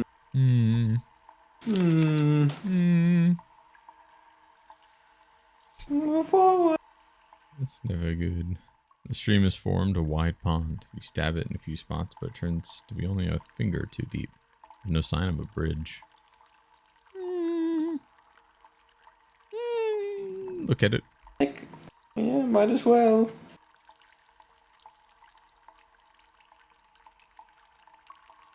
Clean, but the dark rocks and the lack of light camouflage its soft sand-like bed. You find a few fish bones and other remains, but at every step you disturb the sediment, further clouding the water. The water flows from your right to your left. The trail is wide enough to follow, at least for a few steps, and so tall you can do so without crouching. Do we follow the water? Yeah. Yeah. Cave ear mushroom. The corridors become less spacious after just a few steps, but you manage to take a good look around. Moving both with and against the flow, the wet walls are home to worms, mold, and what looks like pale striders. Though with only 6 legs among the commotion, you spot a cave bear sticking out of the wall. Or cave ear sticking out of the wall, not cave bear. Like, huh? Among the commotion, you spot a cave ear sticking out of the wall. A familiar though unfriendly mushroom, creamy color distorted by your light. You grab your knife and cut away what seems to be the least bug-infested chunk. After wrapping it with a linen sheet, you wash your hands. The cave ear is used by some fighters to enhance their senses in combat. Combined with the snakebait flower, it could be a helpful addition to your collection of potions. Sweet. Head on. Quick save.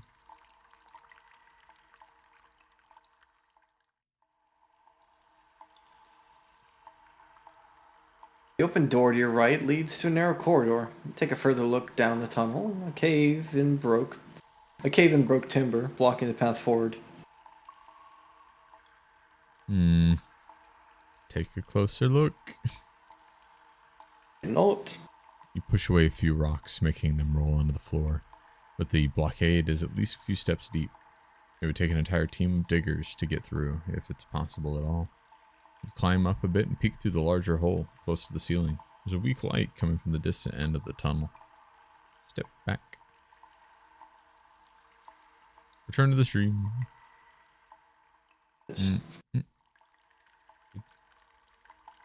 Wait, what? Right, deeper stream. Okay, so we gotta go back. We gotta bring some digging utensils. Or we could go... Interesting. I'm about to say, I thought there was a little more, though. Yeah, not the creek. Deep in. Return to the stream. Head to the exit. The crossroads. Okay, we could go left or right here.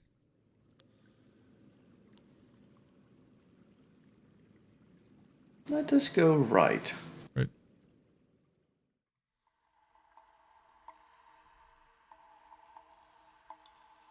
Corridor isn't like the others, taller and more rounded, with claw marks on the walls.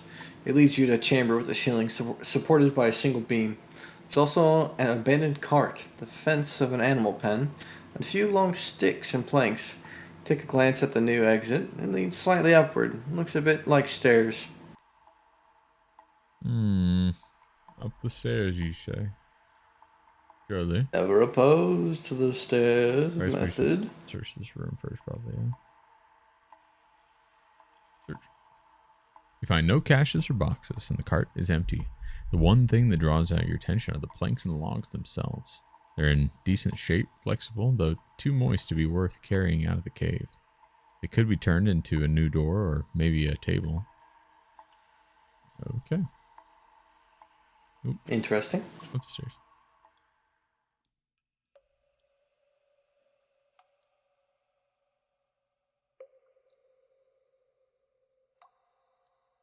Well, is this me? Mm-hmm. You flinch after the light touches the resting bone, but nothing tries to jump at you. You hear no shuffling feet. You step forward and take a closer look at the remains of the massive creature. It used to be 2 times as long as your palfrey, 3 if you were to count the hind limbs. It resembles a bear, but its skull has no sharp teeth and is of a different shape. It isn't. Skeleton. The ribs of the creature are as long as your own trunk, though the age makes them brittle. You observe the long legs, horse-like head, and the massive stomach. You can't tell if you've ever seen such a beast alive. Surely not its trophies. A part that's uniquely sharp are the creature's claws. They could pierce 2 sides of your skull at once, and are as curved as a war pick and as heavy as an axe. And the marks on the walls perfectly match them. While impressive, they're too old and awkward to be turned into tools. Ah, cringe. Well, that's what's that way. Interesting. Leave the chamber and go left.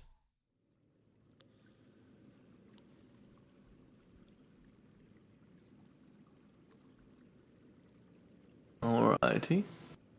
The air in the chamber is humid. The straw beds are covered with mold, and sagging racks are bending under their own weight. The animal pelts on the floor release a terrible stench. Ew. Icky patang. I search carefully.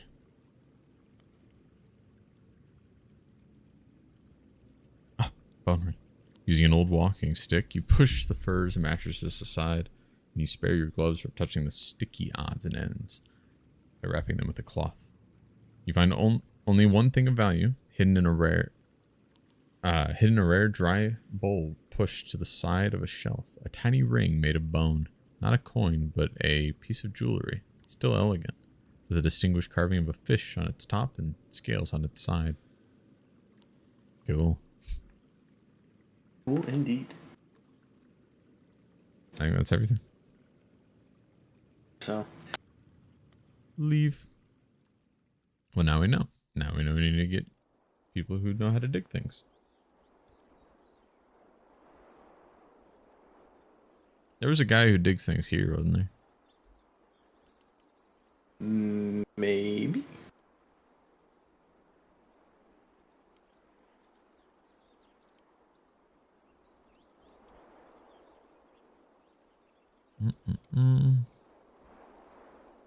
Digger, you know. Humans, not listed. Huh. Glossary. Necromancy. Start mastering necromancy. Alright, well, we did that. I don't know about that. We need some stuff for alchemy. We gotta go this way. We got to go this way. We got to go.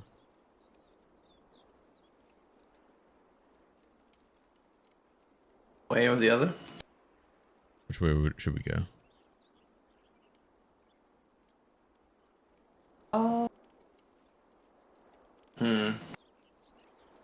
Oh, one of our little fishing things is that Statue of a Woman, I believe. We can go there. Click.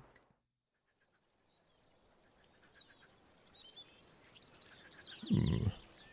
Fish trap. 2 fish. Did we set it back? Nice. Yeah,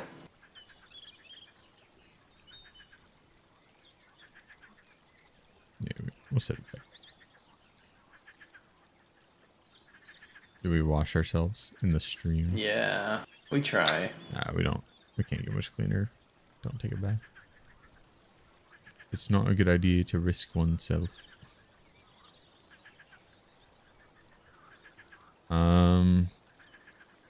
Well, it could be practical for us to go.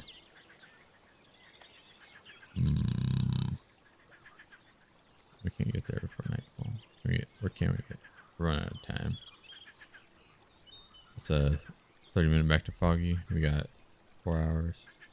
We could hit the forging grounds and forge stuff.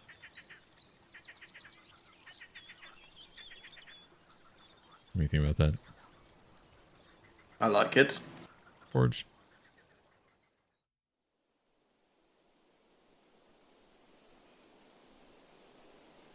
Your palfrey looks around. The short grass wouldn't fill its stomach, even after hours of grazing. You don't spot any larger predator.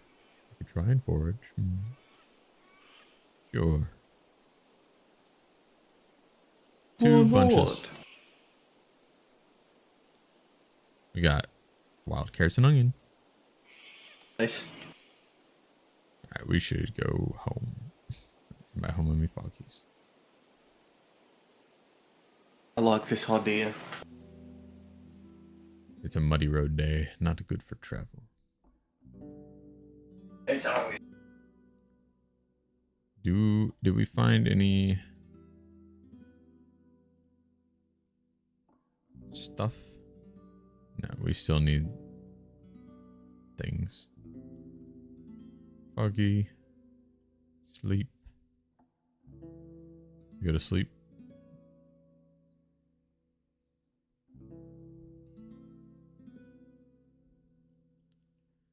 Should that be the case? I think so, yeah. Yes. Or we're getting drained of money again.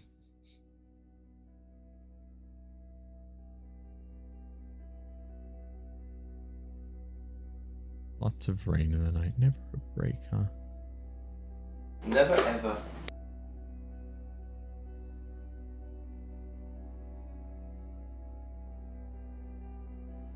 Oh, some of our fish got icky. Icky patang. Outside. Travel. Okay. Now, do we go... What's our food? Actually, hold on. Foggy. Eat. Okay, go. Outside. Travel. Now, do we go this way? Yeah, why not? Didn't see a better option, to be honest with you. It's new, it's fresca.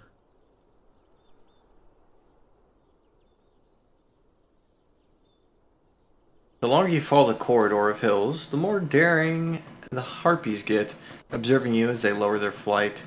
For now, there's 5 of them. Their fluttering, bat-like wings let them hang in a spot, though loudly. The creatures are smaller than goblins, with ape-like features and talons that make you think of a parrot.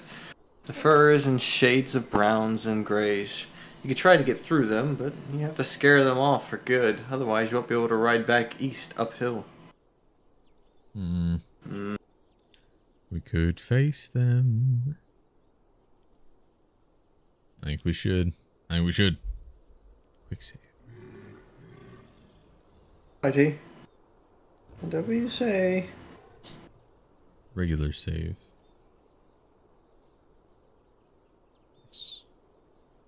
Face them. You keep riding forward and unpack every piece of equipment that could be of use here. It'd be better to weaken the beast before you clash with them. I don't have a crossbow. I ain't got no potion. I take a swing. Hey.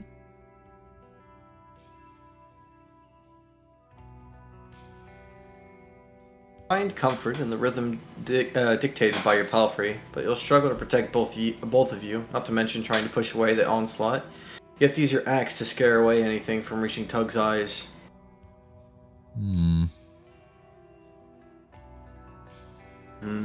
Indeed. Well, I think Duncan, I know at this point, is pretty confident. We haven't gotten hurt in a minute. Strong enough to... No, actually, we're definitely not strong enough to stay on the offense. Oh, we're so strong. Look at this health. Okay. We got it, dude. Got it. Strong. Oh. Don't think so. The beasts are too slow to dodge your strikes, but there's enough of them to surround you, sinking into your other arm. Once you cut through one of their necks, the others let you be, exchanging sad glances as they lay next to their wounded allies. After not even half an hour, you hear the sound of the sea. Well, we made it. We're good. We look pretty rough. And they only took a chunk out of us, so I mean, we're not terribly off. You feel well.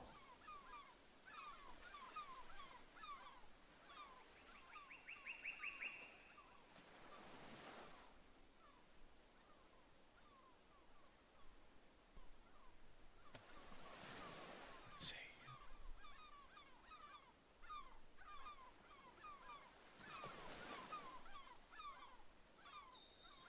This is your bit. Is it now? The coast is a mixture of green and gray, with sands already covered by the water. The waves hit the land fiercely, but can't put an end to the screeching of seagulls. The signs of human presence are fading away. The grasses overgrow the path. The palisade and building are already collapsing. The lonely tree, still bearing signs of human pruning, is unkempt and wild. You see no smoke or lights. Keep Tug close. In the north, you find tall rocks sticking out of the land like fingers of a buried troll. The southern brook hides even more grasses and shrubs, which end with yet another rock face. There are no obvious obstacles that would block you from entering the village. There's also enough space to look around the wall. I want to look.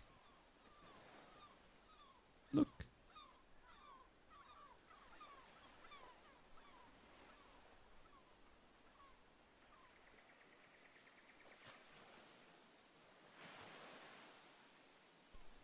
They'll tug to drink from the brook and enter the narrow path. The building, which has a door leading outside, but the palisade is closed and its roof is collapsed. On the ground, you find a wooden bowl, a mug, a spoon, and a fishing rod. All of them are rotten, broken, or swollen by rains and hoarfrosts. Being by the bank of the brook, you look south, but find no human beings.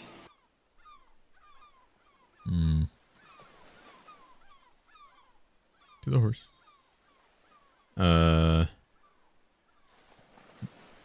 Enter north. What do we think?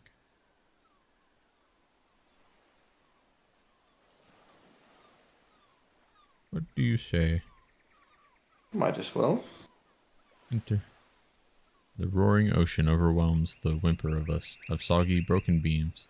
The huts would take a lot of work, but are not beyond restoration, especially the one in the center, whose roof has managed to protect its walls. By its open entrance, you spot a bucket of water, as well as boot prints. Someone's Very good. here. Anyone here? I don't want to hurt you.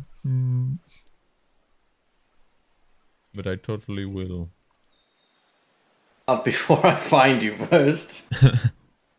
Oh yeah, that's pretty good. What are we thinking? Anyone here?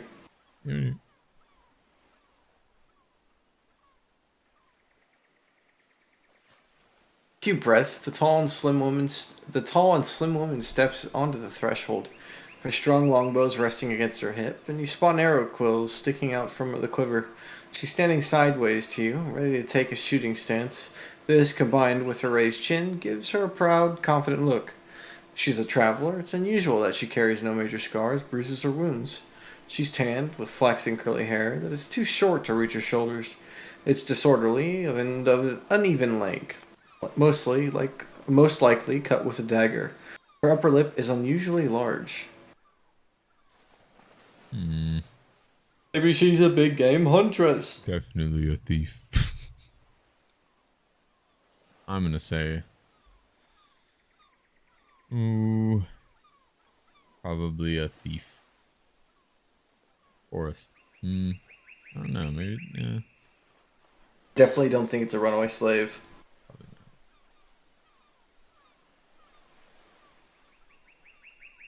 not. Let's say, what do you want? What do you think?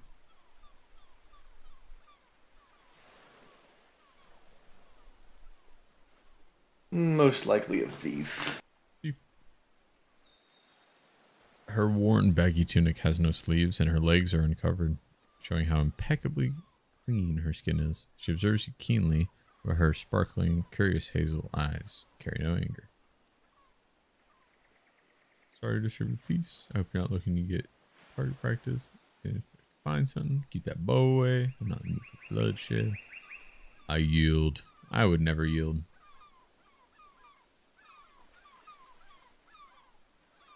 Well, Target practice. yeah.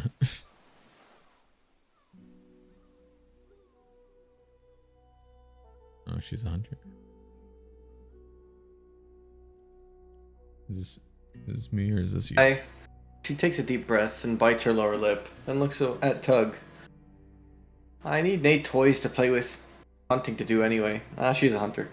I knew it. Allegedly. Allegedly.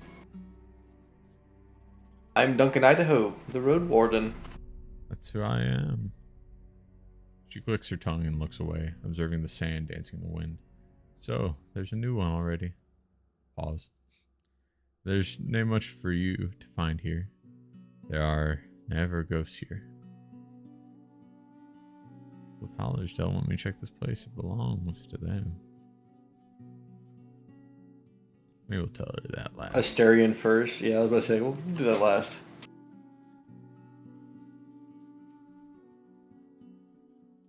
She huffs loudly, then spreads out her arms, as if to show there's no one here. I need to speak with him myself. Tell him that if you ever find him. And who are you? Just a friendly recluse. She draws the bowstring gently, though. A very patient one. Better tell me what brought you here. Okay, fine. I'll just tell when we tell.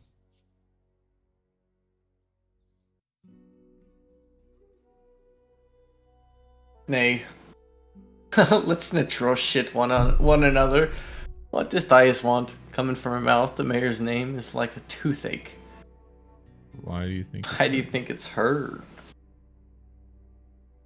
Everyone else has given up on this place. Only she still brings it up. If your horse is here, someone helped you with the rocks, and no farmer would come here without an order. Well, Want me to take a look.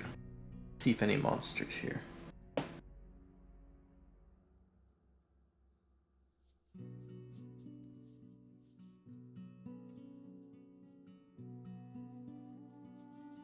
On all of it, she looks at the gate, lets out a huff, then straightens up and meets your eyes. She must nae know what you seen. She points at you with the tip of her bow. Didn't I tell her I'm here? Better yet, didn't I tell her this place is still standing? You're her daughter. You're her daughter? Oh? Slaughtered. Aye, that's my story. I need it to stay this way. Astarion, help me. Mum, tears well up in her eyes, and her brown cheeks blush. Her voice fills up with spite. Thais takes whatever fits in her talons. She was pushing me into marriage out of spite to punish me. But I will not be changed, nay by her, nay by others. I am a master of the bow, the hunt, and spells of mine. I'll come back as my own soul, as Aegidia, the archeress, nay mayor's daughter, and she'll have no power over me. Well, Understandable, I guess. What's in it for me? Money? Money. Money.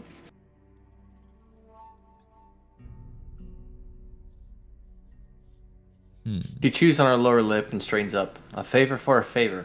She looks into your eyes. Keep my secret, and one day I'll help you back in the wilderness. My talents are of great value. She raises her bow slightly. One that's been able to stay alive all by herself for half a year. What do you want to say? Yeah. For real, for real. She puts a hand on the tip of her bow and starts to stroke it with her fingers. I hope howlers will prosper. I do. They already have more than they can eat. I'll meet with the forest speaker after the first thaw to show him I can handle this place. I'll be its guardian, live here with my friends, and near the mayor's eye. She steps closer to you. The corners of her eyes are turning red. I need it more than they need some fish. Well,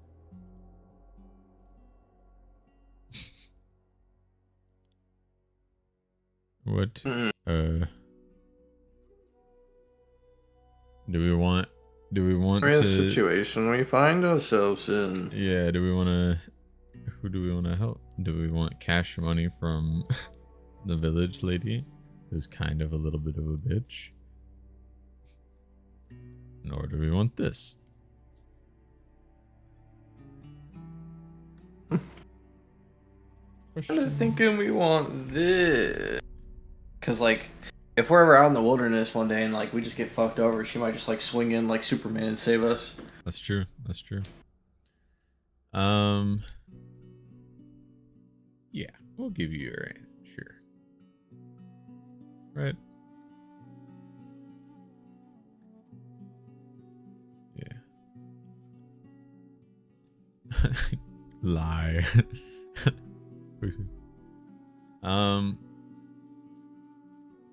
I'll cover for you.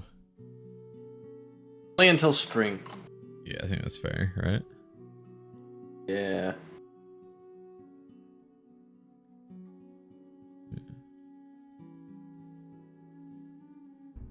It's quite fair.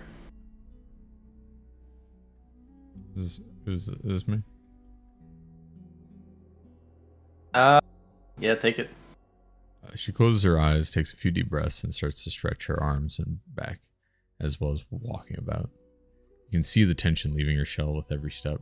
Fair, more than fair. Thank you. Tears well up in her eyes, but her voice stays strong. I'd hug you, but you must forgive me. She grabs a strap of a rag as if it's meant to explain everything.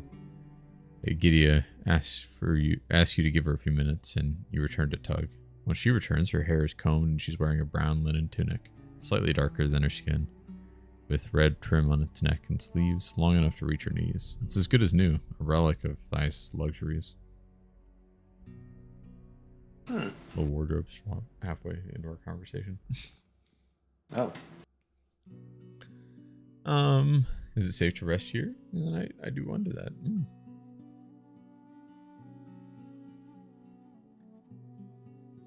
Have to wait for it to load. Points at her bow, or she points her bow at the broken palisade. I didn't know. You tell me. I'm just sharing my shelter with you. Your horse wouldn't have fit through the door anyway. Better turn back the howlers. So I'll take that as a no. Have you been to the Hardwoods? Have you been to the Hardwoods? Yeah. Yes, yes. Nay. Ask her, ask her, ask her. We do not hunt for beasts beyond the nearest hills and ponds. If I were to enter the deep roads, I'd have some long preparations to do. Good gambeson, sharp blade, healthy shell, food in my belly, and in a sack. She glances at Tug and can't stop her chuckle. And I'd take someone with me, or a group of someone, but you already have all the help you need, I see. Blah, blah, blah, blah, blah. We've been to the heart of the woods. We're in the heart of the woods. By ourselves, By mind you. I think, unless this isn't, I think this might be the heart of the woods. Wait, no. No, there's no way. That's like, that has to be the heart of the woods, dude. That's like damn near in the center. Yeah, I guess so. I bet you spent some time working with Erastus. Hmm? Hmm? Yes, yes, yes.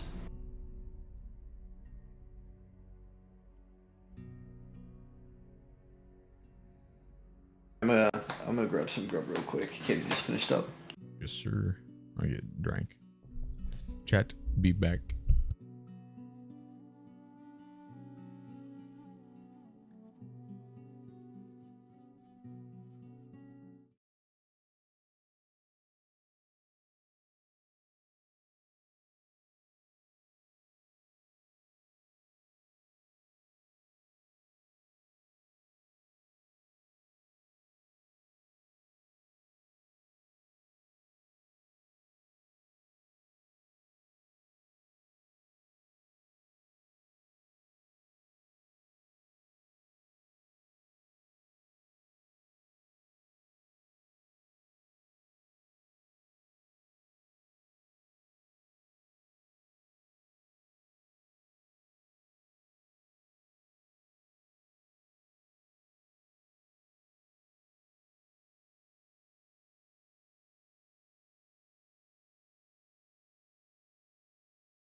Oh, I'm back.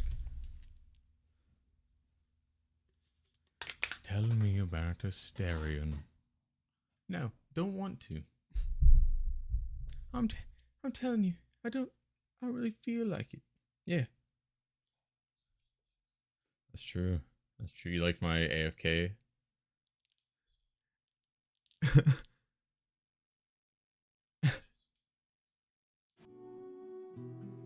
Stop checking me out. He's looking you up and down like that. He's not gonna find anything too interesting. There's nothing really that cool to be honest. Yes.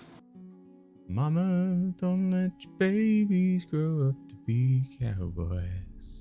Yeah. Don't let him. Don't let them. Alright, you ready? You ready, Bucky? Ready. Believe me or nay, but you lose this bet. Her smiling lip softens her gaze. Orestes did not spend any time with those of us who put their lives at risk in the woods. He was too busy chasing after my sister and building these wooden boxes of his. But he's still young, you know. Give him some time to get smarter. Tell me about Astarion. Yeah. That's what I'm saying. Tell me. Put you down like. Touches her lips with the tip of her bow. Well, I didn't know where he is. Spent a little time with him, but he's a stranger with a pure heart. Oh. Like it's made of iron. She glances at you. Doesn't he talk much? Must be a warden thing, eh? Nay, I only stay around, he said. She tries awkwardly to imitate a mill voice. I ride east next. East, I ask. To Howlers? Farther, he said. The Enchantress, maybe? Ever farther than that. His own words. What? She looks at you triumphantly. Whoa. Oh, he means the tribe of the Green Mountain, I'm sure. That's where they live. Away from the road, I'm not ever sure how to find them. Maybe one of the forest speakers could guide you. Oh yeah, finally even closer to finding him. That's this way. That's our first actual lead. Yeah. Been in this stupid forest for fucking 2 months and goddamn nobody knows about what's. Goddamn it! Present. I show the arrow I found near the fallen tree. Could you tell me anything about this? Yeah, ask her. Ah, my expertise is required. Her smile turns into a chuckle. Let me take a look. She returns it to you after a few moments. "'Tis Nathan special. Where'd you find it? It wasn't used in a hunt, was it?" Side of the road? What makes you say that? People from Gale Rocks make those. Orange and black, you see. She points at the fletching. Colors for combat. Human arrows, as I was told. 'Tis a spell thing of theirs. Brown feathers are for deer, green and orange for goblins, and so on. Spell, you say? Does it work?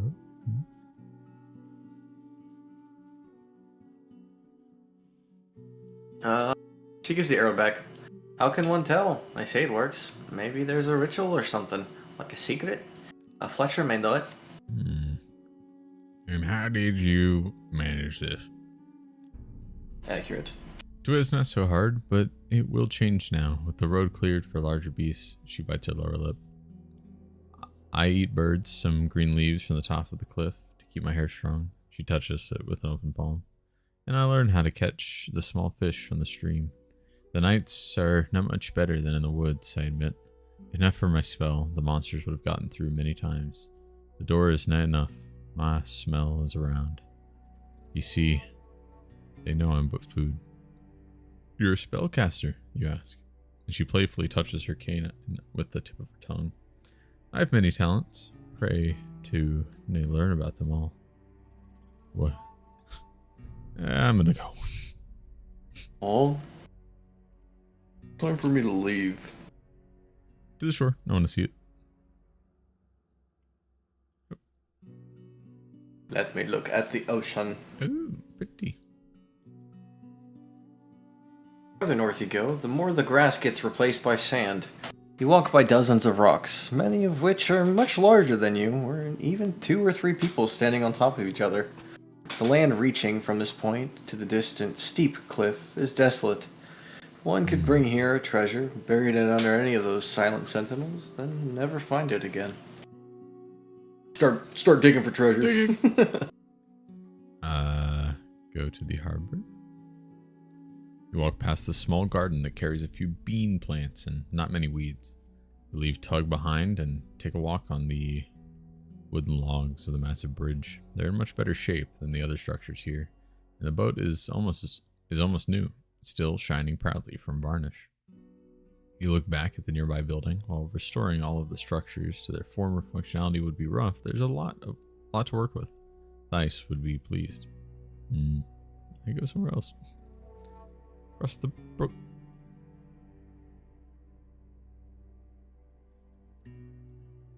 The area is surrounded by cliffs, like an antechamber in a palace. The meadow here is modest, but still lengthy enough for Tug to enjoy it. You count the tree stumps and boughs, then realize this lee is but a dead shelf of a lush copse, a clearing left behind by the settlers. A single shrub is still alive, too weak to withstand the sun and winds all by itself. You think of the roots spreading beneath your boots, now dead and rotting.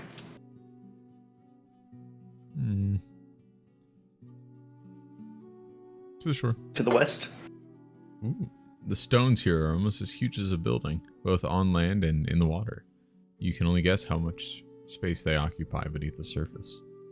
You inspect the dead tree growing by the brook and find an old necklace among its roots. It's made from a leather strip, now covered in mold, a long cream-colored seashell, and a few thin round flakes, most likely made of a sea monster's tooth. Try to wash it, but to no avail. Into the sack. Well. It's night. Oh. Yikes. That's not very good. To her. Is this your necklace?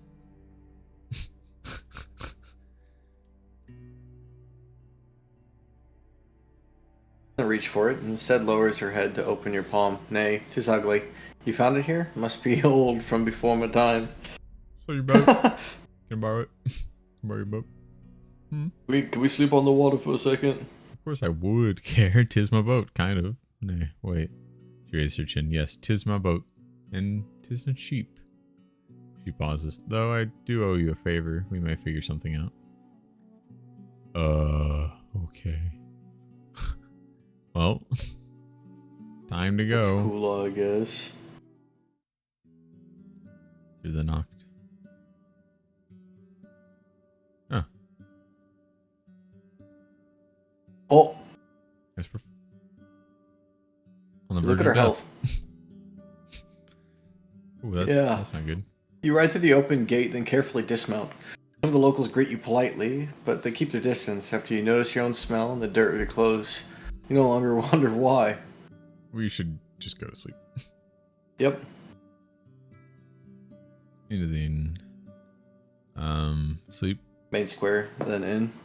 Oh god. Well, might as well. Oh. Don't really think we have an option. Halfway point is behind you. In just 20 days, you'll need to ride back to Hovloven. Otherwise, the roads will get too dangerous for a lone rider. I could also speak with Tulia. Maybe she would be willing to head to the city earlier. No, don't wanna. No, not gonna. I got stuff. With the gas.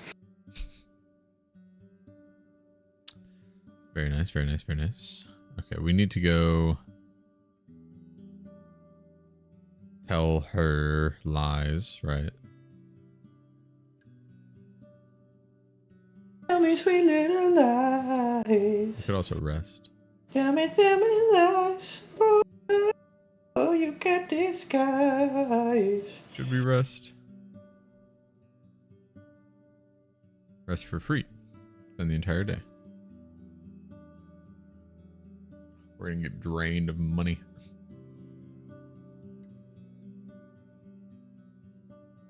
Hmm. What do we do? Need the health. Yeah, We could talk to Timo first. that's true. Team up. She's at the creek.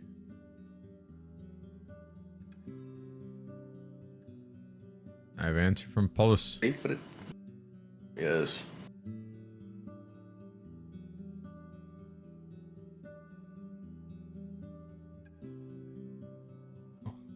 You want that? Shouts and jumps toward you, throwing her arms around your neck. And I had such an awful day, thank you.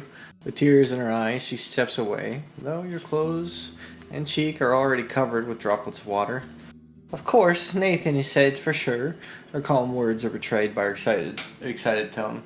I'll ask my uncle, Kakios, to nay be so rabid when he swaps dragon bones with you. After another few minutes of her insisting that you have to come to the wedding if it occurs, but nothing for sure, but you must promise, but who knows, but you must be there, you leave her with her friends. See you soon. A mouthful of things to say. Oh man, we should fix our shit. How much is this? Money. Necklace. Trinket. She looks at it. For only 2 breasts, eye and gale rocks. They do like their shells and fish. 'Tis like when some people wear claws and tusks. She pushed it back to you. Maybe when it was new, 'twas pretty. I need your services. Pretty now. Buy it for 80 million dragons. Oh my god, Gambison enhancement for 20 coin. Yeah, we have like. I love how we're supposed to be like, yeah, money, but then we don't have any ever. I know. Hey, spider silk. We can do we pay 2 for this? I think probably should, so that it does something.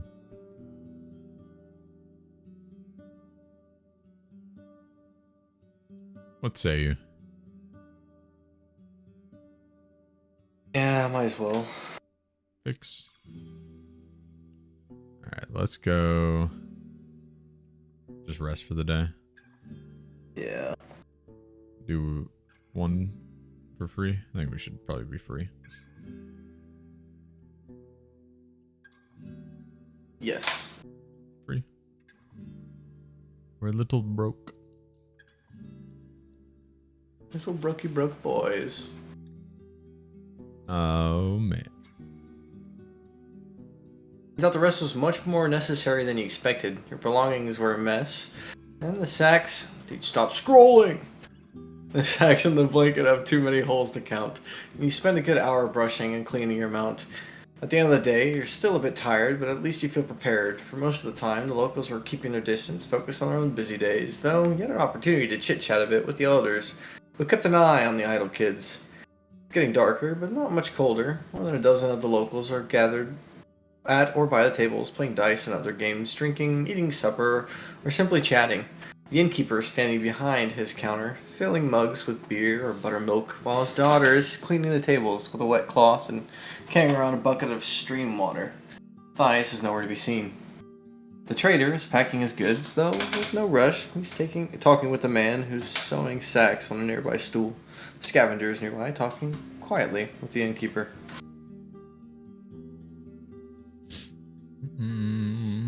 Do we talk to the mayor? Do we talk to her? What do we think? I think she promised us stuff for information. Yes. Mayor. Mayor. She'll be here soon, he responds. So you sit down on the regular bench. After a few minutes, Thias welcomes you with a radiant smile and sits down on her chair. I'm happy to see you, Duncan, Idaho. About the hamlet.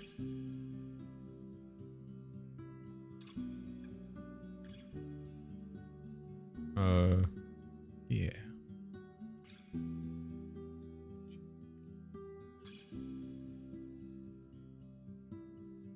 She encourages you to smile. I've been there. As she puts on a wide, expectant smile, you notice a few more wrinkles around her eyes. according to your tale,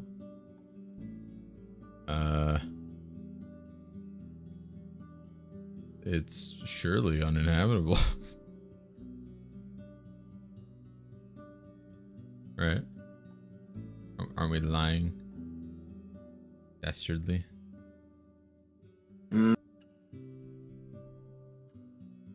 I guess. Save game. We're a little bit of liars.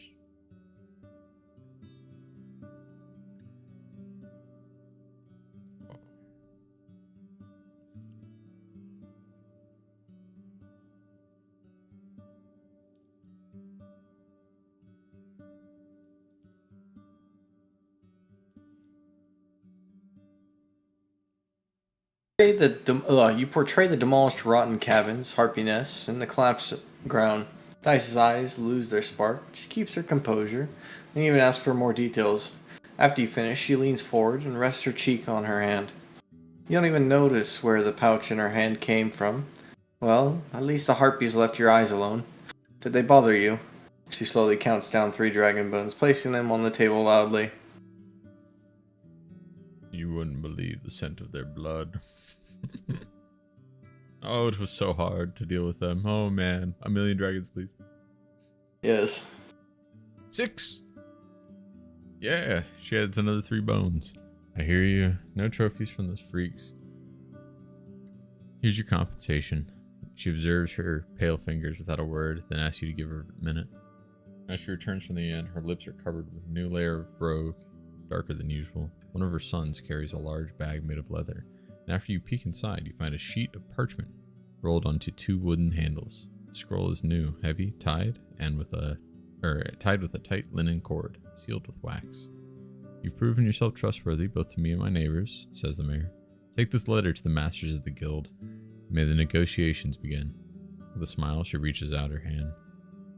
Yeah, my place. Yep. Mm-hmm. Of course.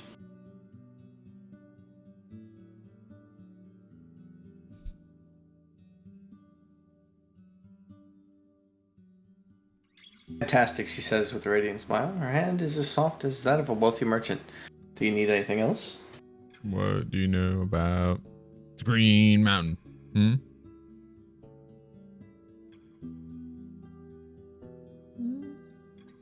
Holy moly. She opens her mouth but needs a few breaths to respond. I compliment you for finding out about their existence at all. She rubs the back of her neck. I can't tell you much about them. To be honest, I wouldn't be allowed to, even if I wanted. Ma, hearing the call of the little girl, Tysus flinches. Turns out the child is demanding a change of shirt.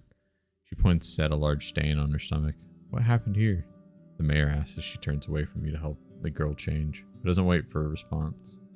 I haven't spoken with the tribe in 10 years or so. As a child, I was told that one should never seek their home.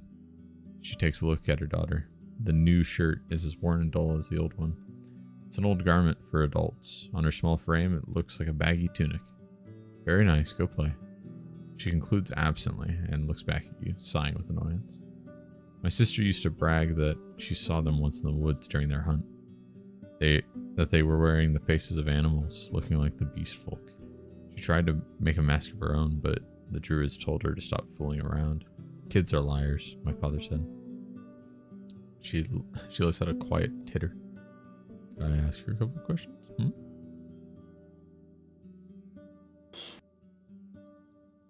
Oh my god. She's with the forest now. A bolt of lightning hit her right in the head. Damn. Yikes. Sucks. Here's a silly question, Duncan, Idaho. What future do you see for the peninsula? Imagine being the chieftain of the north. What would be your order? Oh god, it's the prophet. Trade routes, yeah, trade routes. I like money. What do you think? Is that a Duncan, Idaho behavior? Yeah.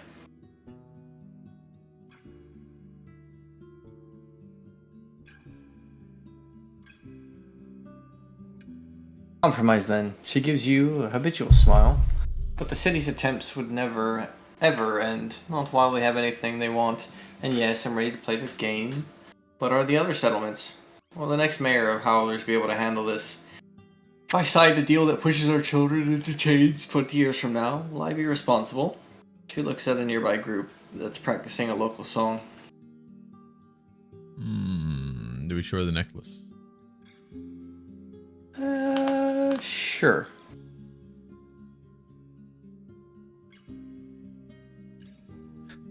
She reaches for it but doesn't touch it. In her green eyes, you notice disgust. Let me think, she mutters. No, I can't say I have. It's an ugly little thing, but it tells me nothing. Do you need me? What?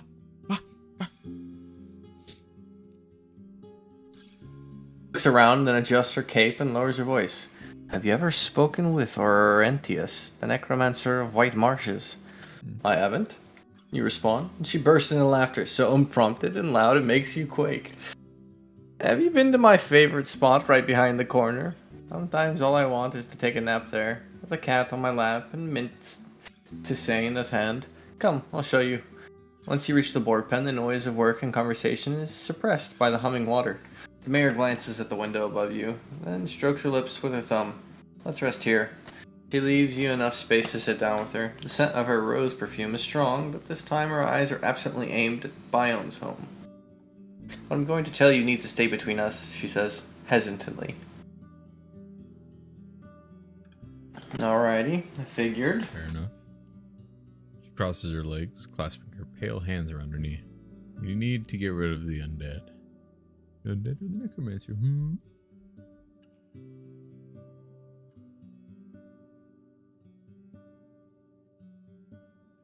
Both know the former won't get away without the latter. Her voice relaxes a bit, and she starts to dangle her sandaled foot.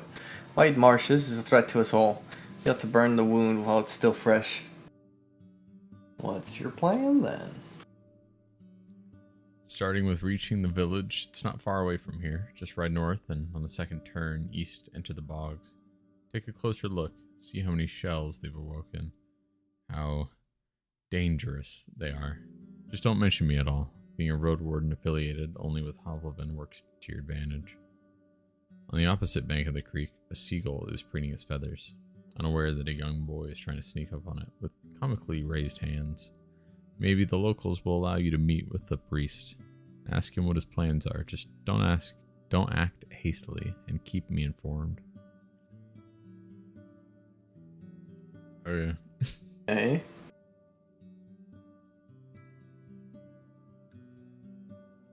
What's my reward? Yeah, that's what I'm wondering.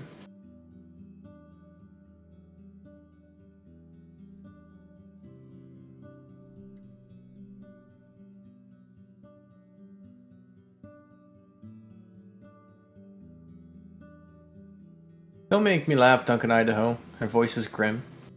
I'm not asking you for a favor, I'm offering you my help. You think we're the ones who would suffer from the hands of the undead? It's the smaller settlements, the roads, the inns, the travelers, who'd take a lethal blow. We can handle the direct threat, but I'd rather see our lives grow in comfort, not conflict. She observes her fingers, rubbing them together, as if she's getting used to a different skin. If the guild were to see dozens of corpses roaming through the north, they would decide it's not worth their effort. They really have to explain why you shouldn't stay idle. If you and I act together, I'll invest coins, time, fighters, and supplies. With every word, the annoyance in her voice grows. What else could you want? A blade from cold steel? A riding ibex? A soft shell to warm up your nights? A staff of immortality? Yep. She takes a deep breath but falls silent. What can you tell me about Orentius? I want all of those things. Yeah, that would be good. You know, that would Duncan be Idaho simply nods his head. She waves it off. I didn't pay any attention to him back in the day. His tribe had a regular mayor, whatever his name was, and one day he revealed himself to be Right's prophet and somehow convinced his tribe to follow him. I don't think he's left his village ever since. And what will you do if he refuses?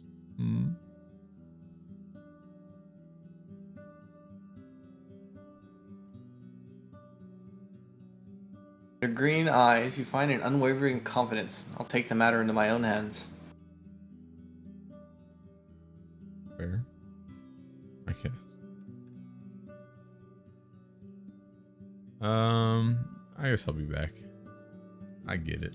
I get why she wants it.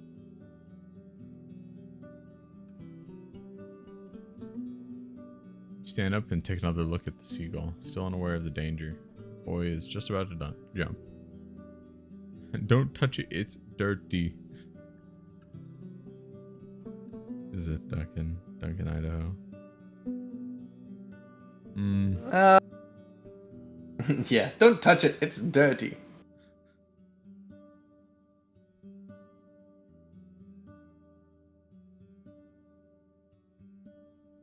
The bird looks around, and once it notices the moving shadow, flaps its wings in panic, running into the water.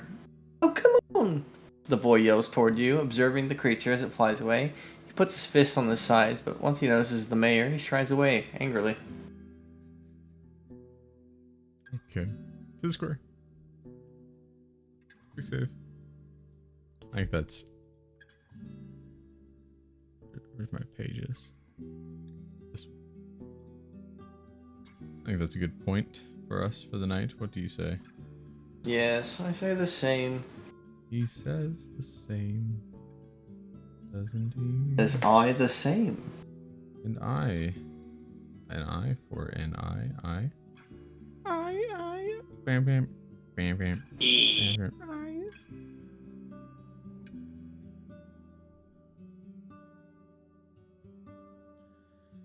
Very well.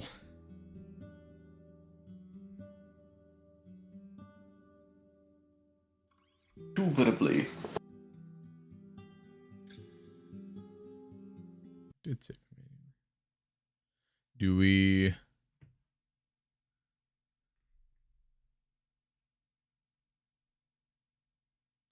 That's enough. That's enough wardening. Enough stream.